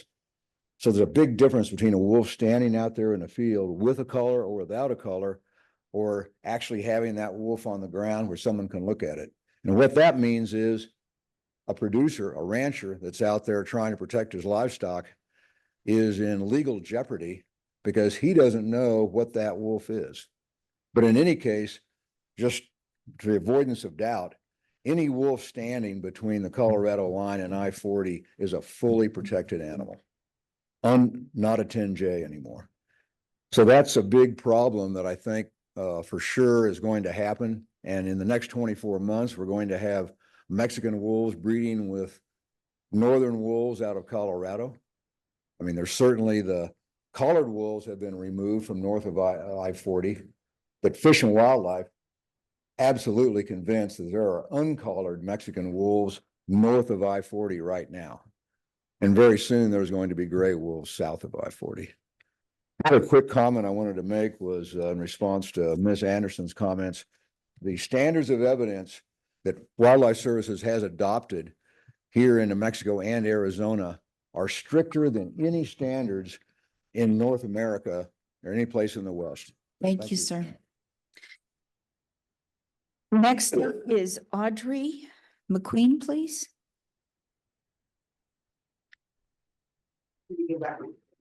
You're not coming forward. Okay. Thank you. Ray Trejo.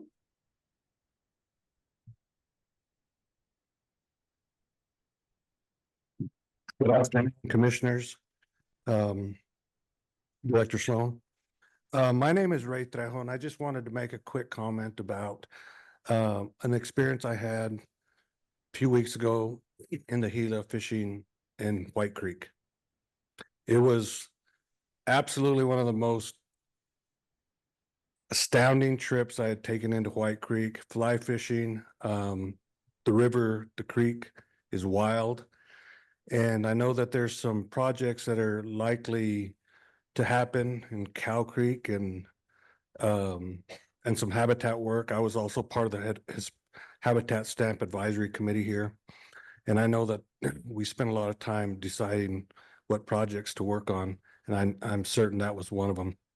And it's a special place to me and others. And I just want to say thank you for the work that you all have done on White Creek and all of that area. And Gila trout, of course, is an iconic fish. It was the first fish I caught as a child. And if you can believe it, I caught that fish on the lower Members River, which there are no fish there anymore. So anyway, I just want to thank you. Appreciate it. Thank you. Next up, Tom Patterson.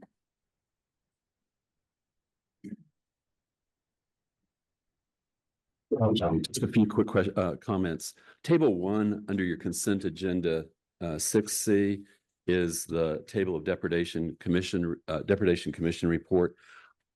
I'm probably just uninformed on this, but it seems odd that wolves, coyotes, and eagles aren't included under the species that would be listed there. The second comment is that I would challenge the speaker who says that the depredation standards in New Mexico are now in Arizona are now the same as across the West, to give to the commissioners, to submit to the commissioners her proof of that. We have provided to the commissioners previously our proof that they are radically different. New Mexico and Arizona have the harshest standards, and specifically look at Idaho and Montana.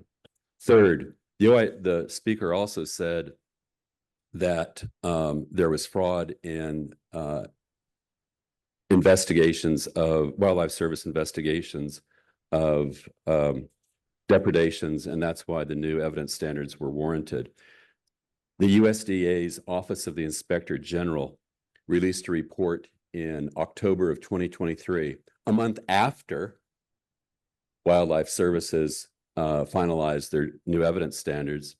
And the OIG investigation of Wildlife Services in New Mexico and Arizona evaluated over 209 depredation events and discovered no evidence of improper investigation or investigation methods.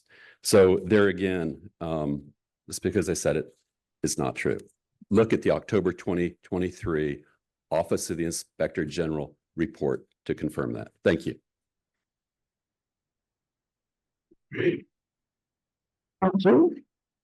Next up is John Cornell.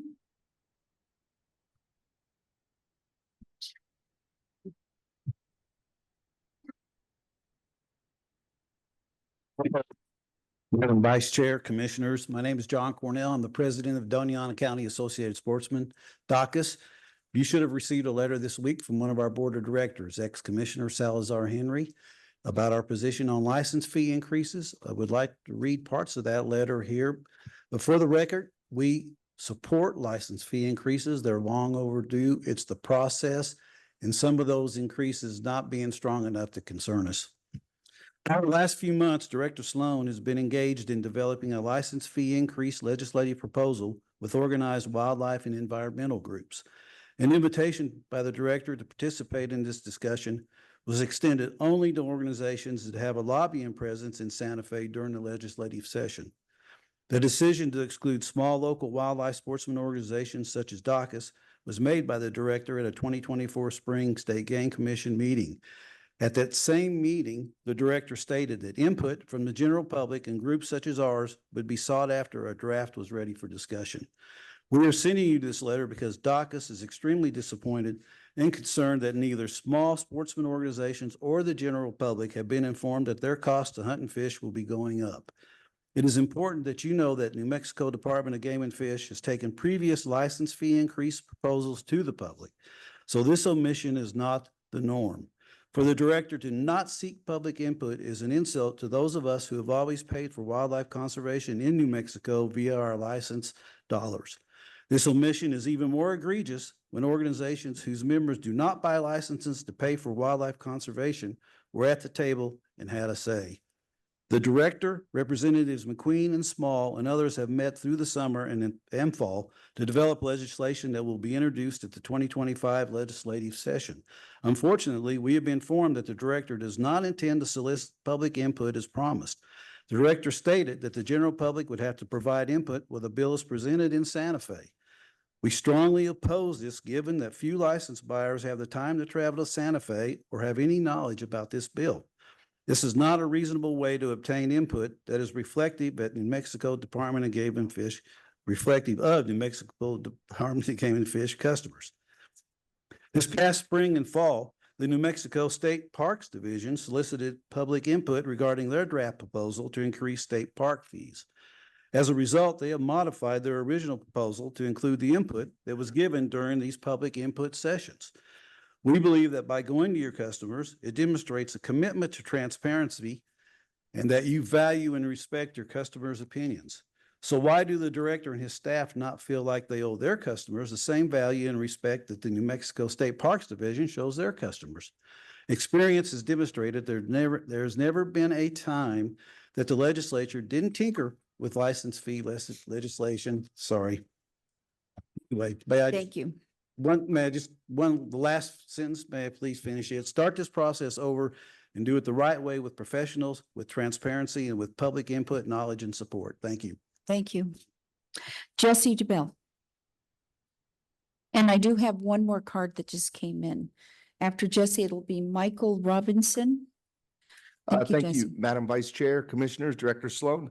Just a couple of very brief comments. The first one I don't know if Colonel Simble's still here, but it's the middle of hunting season and I've been all over the state recently, from the Colorado border to the Mexican border and Arizona to Texas. And I recognize that we've got a shortage of law enforcement officers right now, which is not uncommon. You know, it's a difficult position to fill, but I want to recognize Colonel Simble for doing an amazing job on recruiting and training the new officers. Every encounter that I had this season, and I've had quite a few, has been incredible. And there's vacant districts, but other officers are filling in the gaps and covering those districts. And the coverage in the field seems to be fantastic. And just appreciate the hard work of the men and women who are out there enforcing the laws that govern and regulate our state's wildlife. So I really appreciate that. Second thing, I'd like to appreciate the department for their support of the New Mexico Wildlife Federation's Trees Lake event, which occurred on October 26th in Deming at Trees Lake. Specifically, thank you to Director Sloan for waiving the fishing license requirement for that specific day.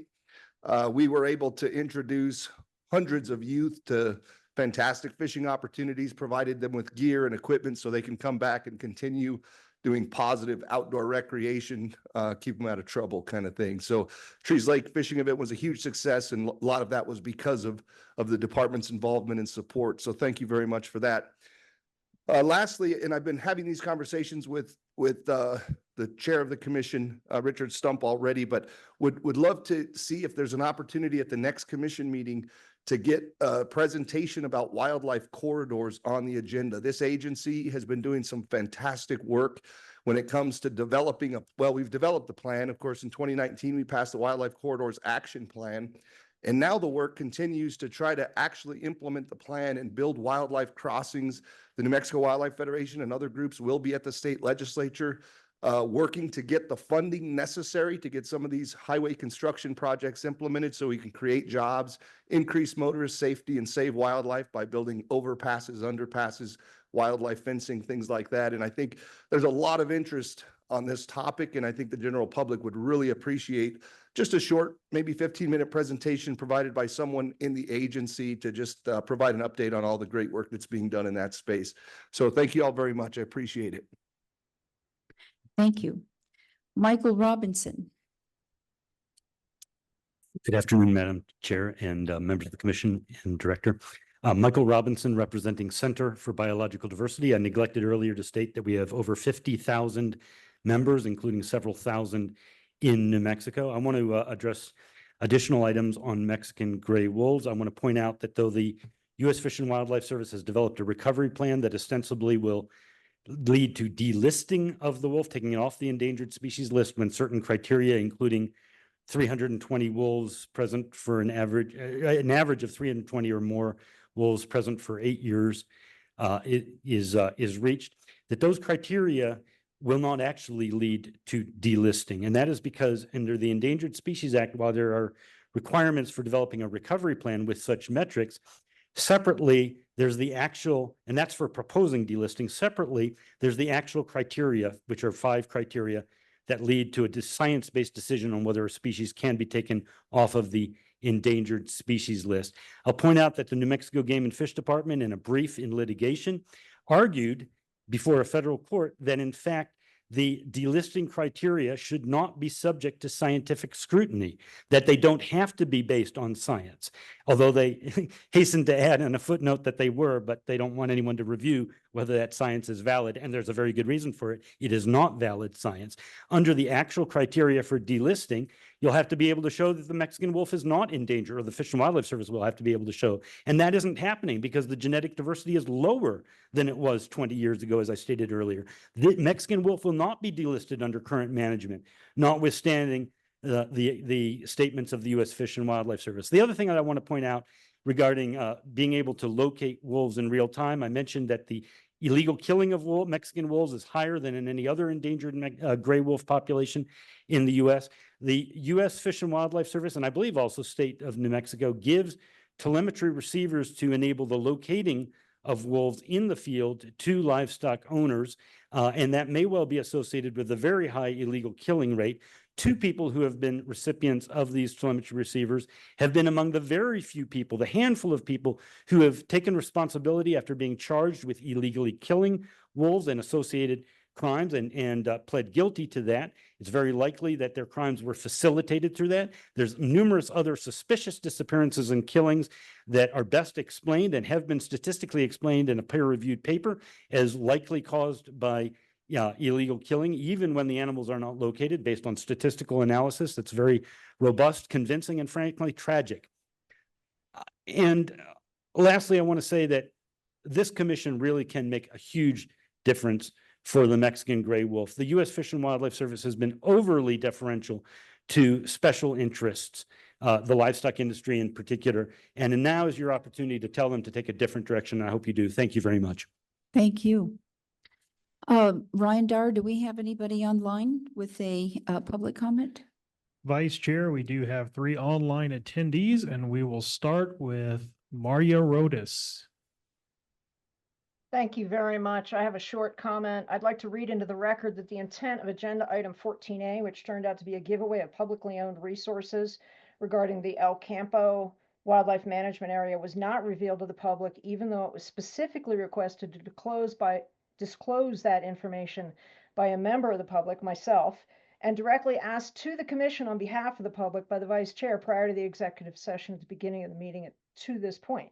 The commission evaded the response and today gave away 22.5 acres of WMA land and water rights without any opportunity for public comment.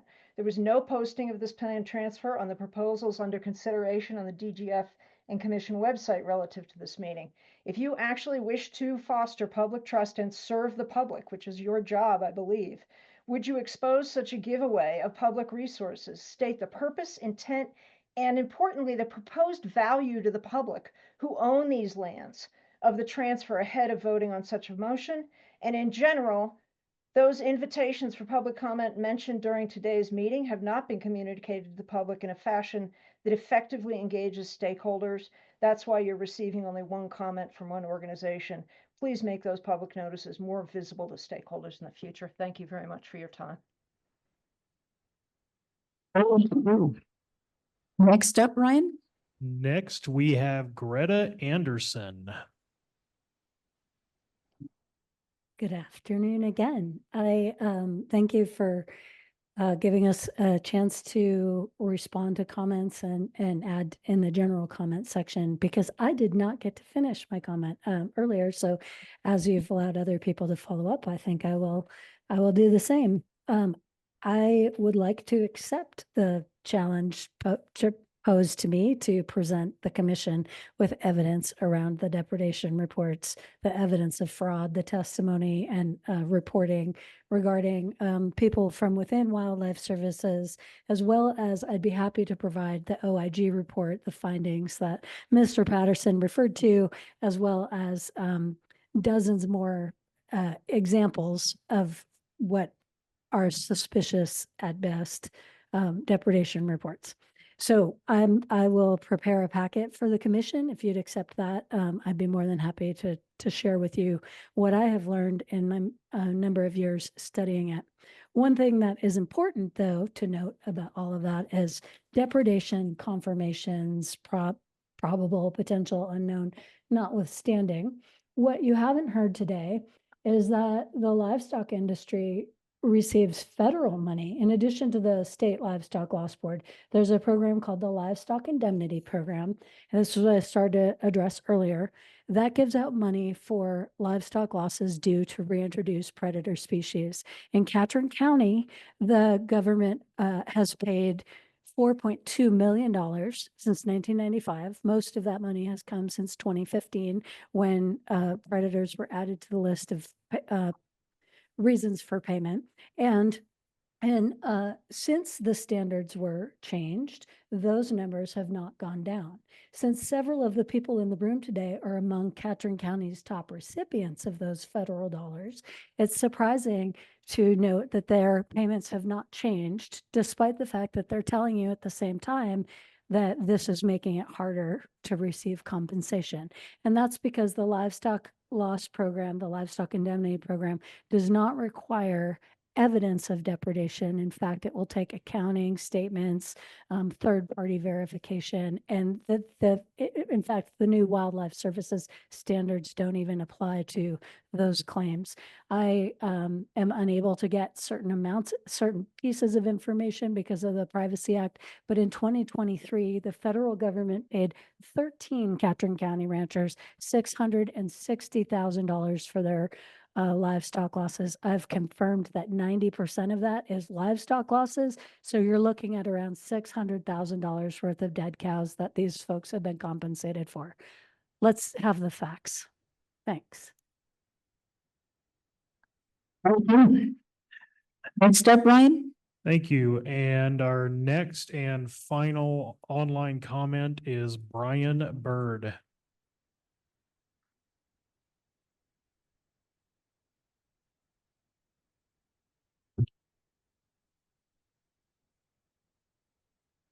Hello?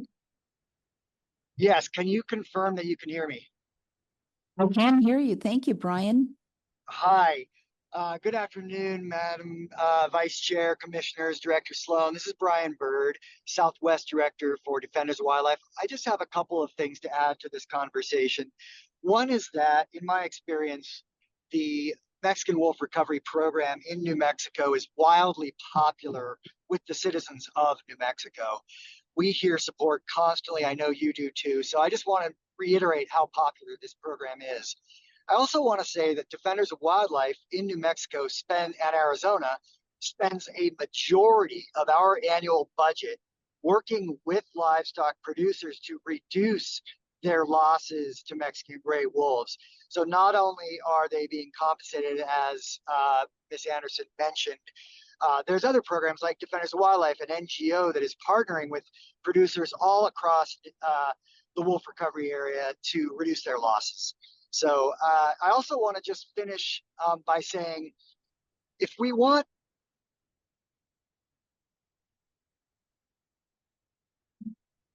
county livestock producers are feeling, I think one of the best things that we can do is lift the boundary of I-40 on the northern end of the experimental population area. I realize that's not in the decision realm of New Mexico Department of Game and Fish or the Commission, but you certainly have the influence to help the Fish and Wildlife Service lift that northern boundary so the wolves can expand. And Defenders of Wildlife stands ready to help producers in northern New Mexico do the same thing, live peacefully with wolves and reduce their losses. So again, if we lift that I-40 boundary, we would be taking a lot of the pressure off Catron County and Sierra County. Thank you very much for the opportunity today. And we appreciate all the work the department is.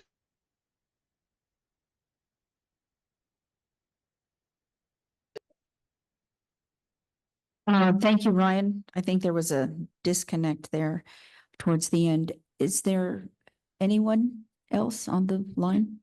No, we've completed our online comments, Vice Chair. Okay, well then let us move on to agenda item number 13.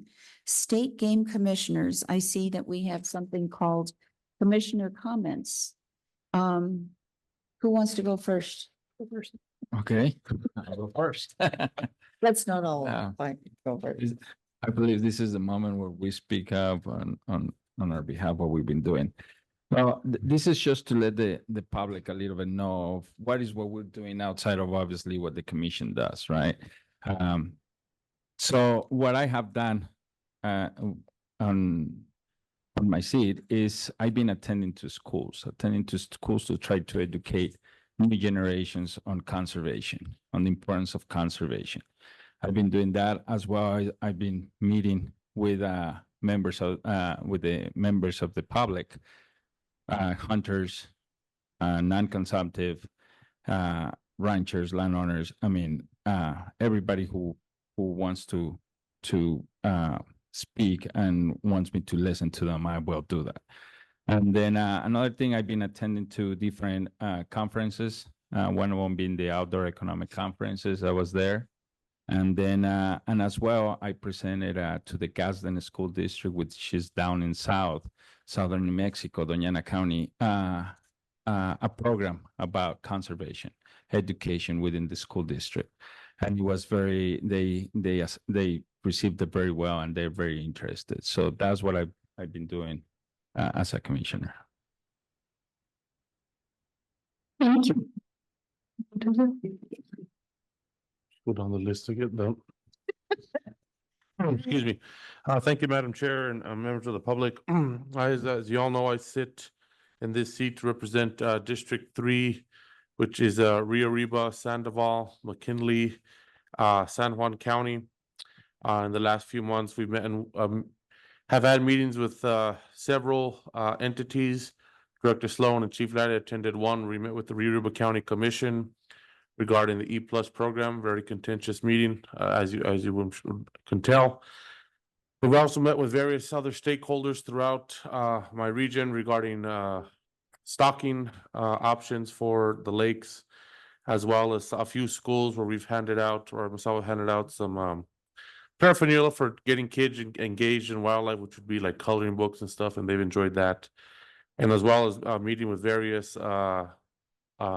stakeholders such as the Cattle Growers Association, Ketchikan County commissioners, commissioners in down south in Doña Ana County, Santa Fe County, as well as a few legislators discussing fee increases, what have you. So we are busy. We are doing a lot behind the trees, so to say, in our districts in order to try to serve you all. And I just want to say myself, I'm not restricted to my district from hearing concerns. So if you have concerns from statewide, whether it's from Taos or Las Cruces or Tucumcari, or even down in Millicent, New Mexico, feel free to send me a letter, send me an email, or call the department for them to get a hold of me and give you my cell phone number. We're willing to have those conversations. So we've been busy. Now go for You go first. So I want to begin by expressing my appreciation for the many emails and meetings we've attended since the last commission meeting. These provide valuable insights as we work to manage and conserve New Mexico's wildlife and fish. As you know, our role as commissioners involve many things, of course, hunting and fishing regulations, overseeing and hiring the director, but also giving the agency overall direction. So I appreciate all of your means to talk to us to ensure the sustainable use of our resources. The diverse perspectives by stakeholders are instrumental in helping us make well-informed decisions, and I believe I can speak for all of us that we value this hearing directly from you today. Your input is especially important because it balances facts, and it also helps us to hopefully come up with constructive solutions, strengthening our work. Compliments to all of you. Compliments to the department for achieving all the things that they are doing. Please continue to share your ideas and perspectives. Give you some activities that I've been involved with. Last week, I attended a meeting in Southwest, it's in Silver City, called the Southwest New Mexico Cooperative. That's an organization for Grant, Luna, Hidalgo, Catron counties. And they've been together for 6 years. But what they're doing right now is they're working with local governments, land management agencies and many community organizations to make basically a new trail plan that's a master trail plan and development for sustainable use. I attended this meeting because this collaborative is developing this plan, and I think it's important that we have a voice in that, and that all of you have a voice in that, because this impacts wildlife, of course, our natural resources, and also how we utilize our beautiful outdoors. I got to go on a tour recently near Roswell, the Lesser Prairie Chicken Critical Concern Area. I thought that was a very interesting tour. We got to look at how the mesquite reclamation is going over there to help with this, and also how it impacts the dune sagebrush lizard. So there's a lot of great work going on all over our state. I was genuinely impressed with the commitment of those biologists working over in that area. I toured the Oxbow project, where BLM and Game Department are collaborating to improve riparian fish and fisheries habitat along the 2 miles of the Rio Bonito River. I thought that was a really neat tour. I do believe, and I keep hearing it from all of you, the importance of communication and collaboration. I know that we need to work together, and I appreciate again your work here today to come with ideas. I have been hearing a lot about the Habitat Stamp Program, and so I've been following a lot about that and that particular Citizen Advisory Committee. I commend them on their work that's being done, and I recognize the importance of transparency of fund allocations. I look forward to the department increasing public awareness about these efforts. I wanted to mention the State Wildlife Action Plan. I continue to hear comments about that and how much they've enjoyed having public feedback. So I think that has been working very well. I noticed it was updated, that plan, on 10/24 on the website. So if you haven't seen that plan, I think that's an important plan to take a look at. And so many of you talked about wolves today. I thought I would make a few comments about that. As we continue with the wolf reintroduction effort, with the recent adoption of SOP 11.1, I do think there's some concern there. But I want to emphasize, I think the true success will rely on actively incorporating all the stakeholder feedback into our actions. While listening is an essential first step, achieving real progress requires a program addresses these concerns in practical, impactful ways. As we've seen today, there are a lot of strong emotions in this program, and I think that highlights the importance of responsive, adaptive management. It's essential that all the voices are not only heard, but reflected in the decisions that are made. This collaborative approach is key to the reintroduction and meeting these needs of the success of this species, as well as the communities affected. I do want to advocate for transparency, and I do appreciate all the things that are going on in the department to bring that. I want to thank the Fisheries Department. I talked to Chief Patton recently on his progress and future plans for Gila trout restoration. Thought that was some nearing completion phase of Glenwood Fish Hatchery. I want to commend Colonel Tim Simbel and his team for enhancing the OHV swarm portals in southwest New Mexico, especially in Catron County, for the recent increased signage as well. These efforts, I have been told by many in the community, are appreciated. I also think I already said the thank you for the release of the new department's website on OHV use. I'd like to thank Chief Pittman for all of his work on, or he's over there now, on the website and public outreach. I'm looking forward to the survey and having more public input and ability to have public input. This is so important.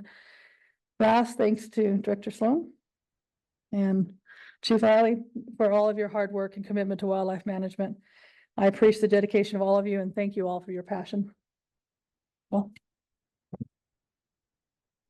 wow. I'm pretty impressed with this commission. I feel very humbled to say that I do not hold a candle to all of these other commissioners. Unfortunately, I did not come prepared with a listing of the things that I've done. But in short, what I will tell you is that the majority of my time was spent on litigation. I spent a lot of time on some of the things that were on our agenda, which I don't feel at liberty to discuss. But I always want each and every one of you, those in the audience and those online, to know that I'm hopefully demonstrating to you that I'm very open to you. I read every single email that comes in, and I try to show as much respect to each and every one of you. And when I come prepared to our meetings where we have action, you betcha I'm going to have listened to every single voice, and I will do my best to my ability to make sure that I do the right thing, which is rulemaking and supporting the department and ensuring that we fulfill the mission of the State Game Commission, which I'm very proud to say it's a pretty awesome mission. So, Director, I'm sorry? Commissioner Fulfer might want to say. Oh my gosh, I apologize. Commissioner Fulfer, are you online? I'm here. Whoa. I do not have Oh, a okay. list like everybody has. Y'all been really busy, and that's great. There's been some local meetings that I've have attended with several different things that apparently there's some new law enforcement things that are coming down with the U.S. Fish and Wildlife, but I don't have all the specifics written down, and some of that's will be up and coming. So we'll be finding out about that over the next month, it sounds like. But that's really all I have. Thank you very much, Commissioner Fulfer, and my apologies. I did not mean to overlook you, and I apologize. Okay, Director Sloan, we have our next agenda item, actions from executive session, but I think we already covered that immediately after. Is there anything else you want to say? Madam Vice Chair, no, I don't think we have anything left. Okay, when is our next commission meeting? January 10th in Santa Fe. Mark your calendars, please. And I want to say thank you again for everyone and working through this very aggressive schedule. Meeting closed.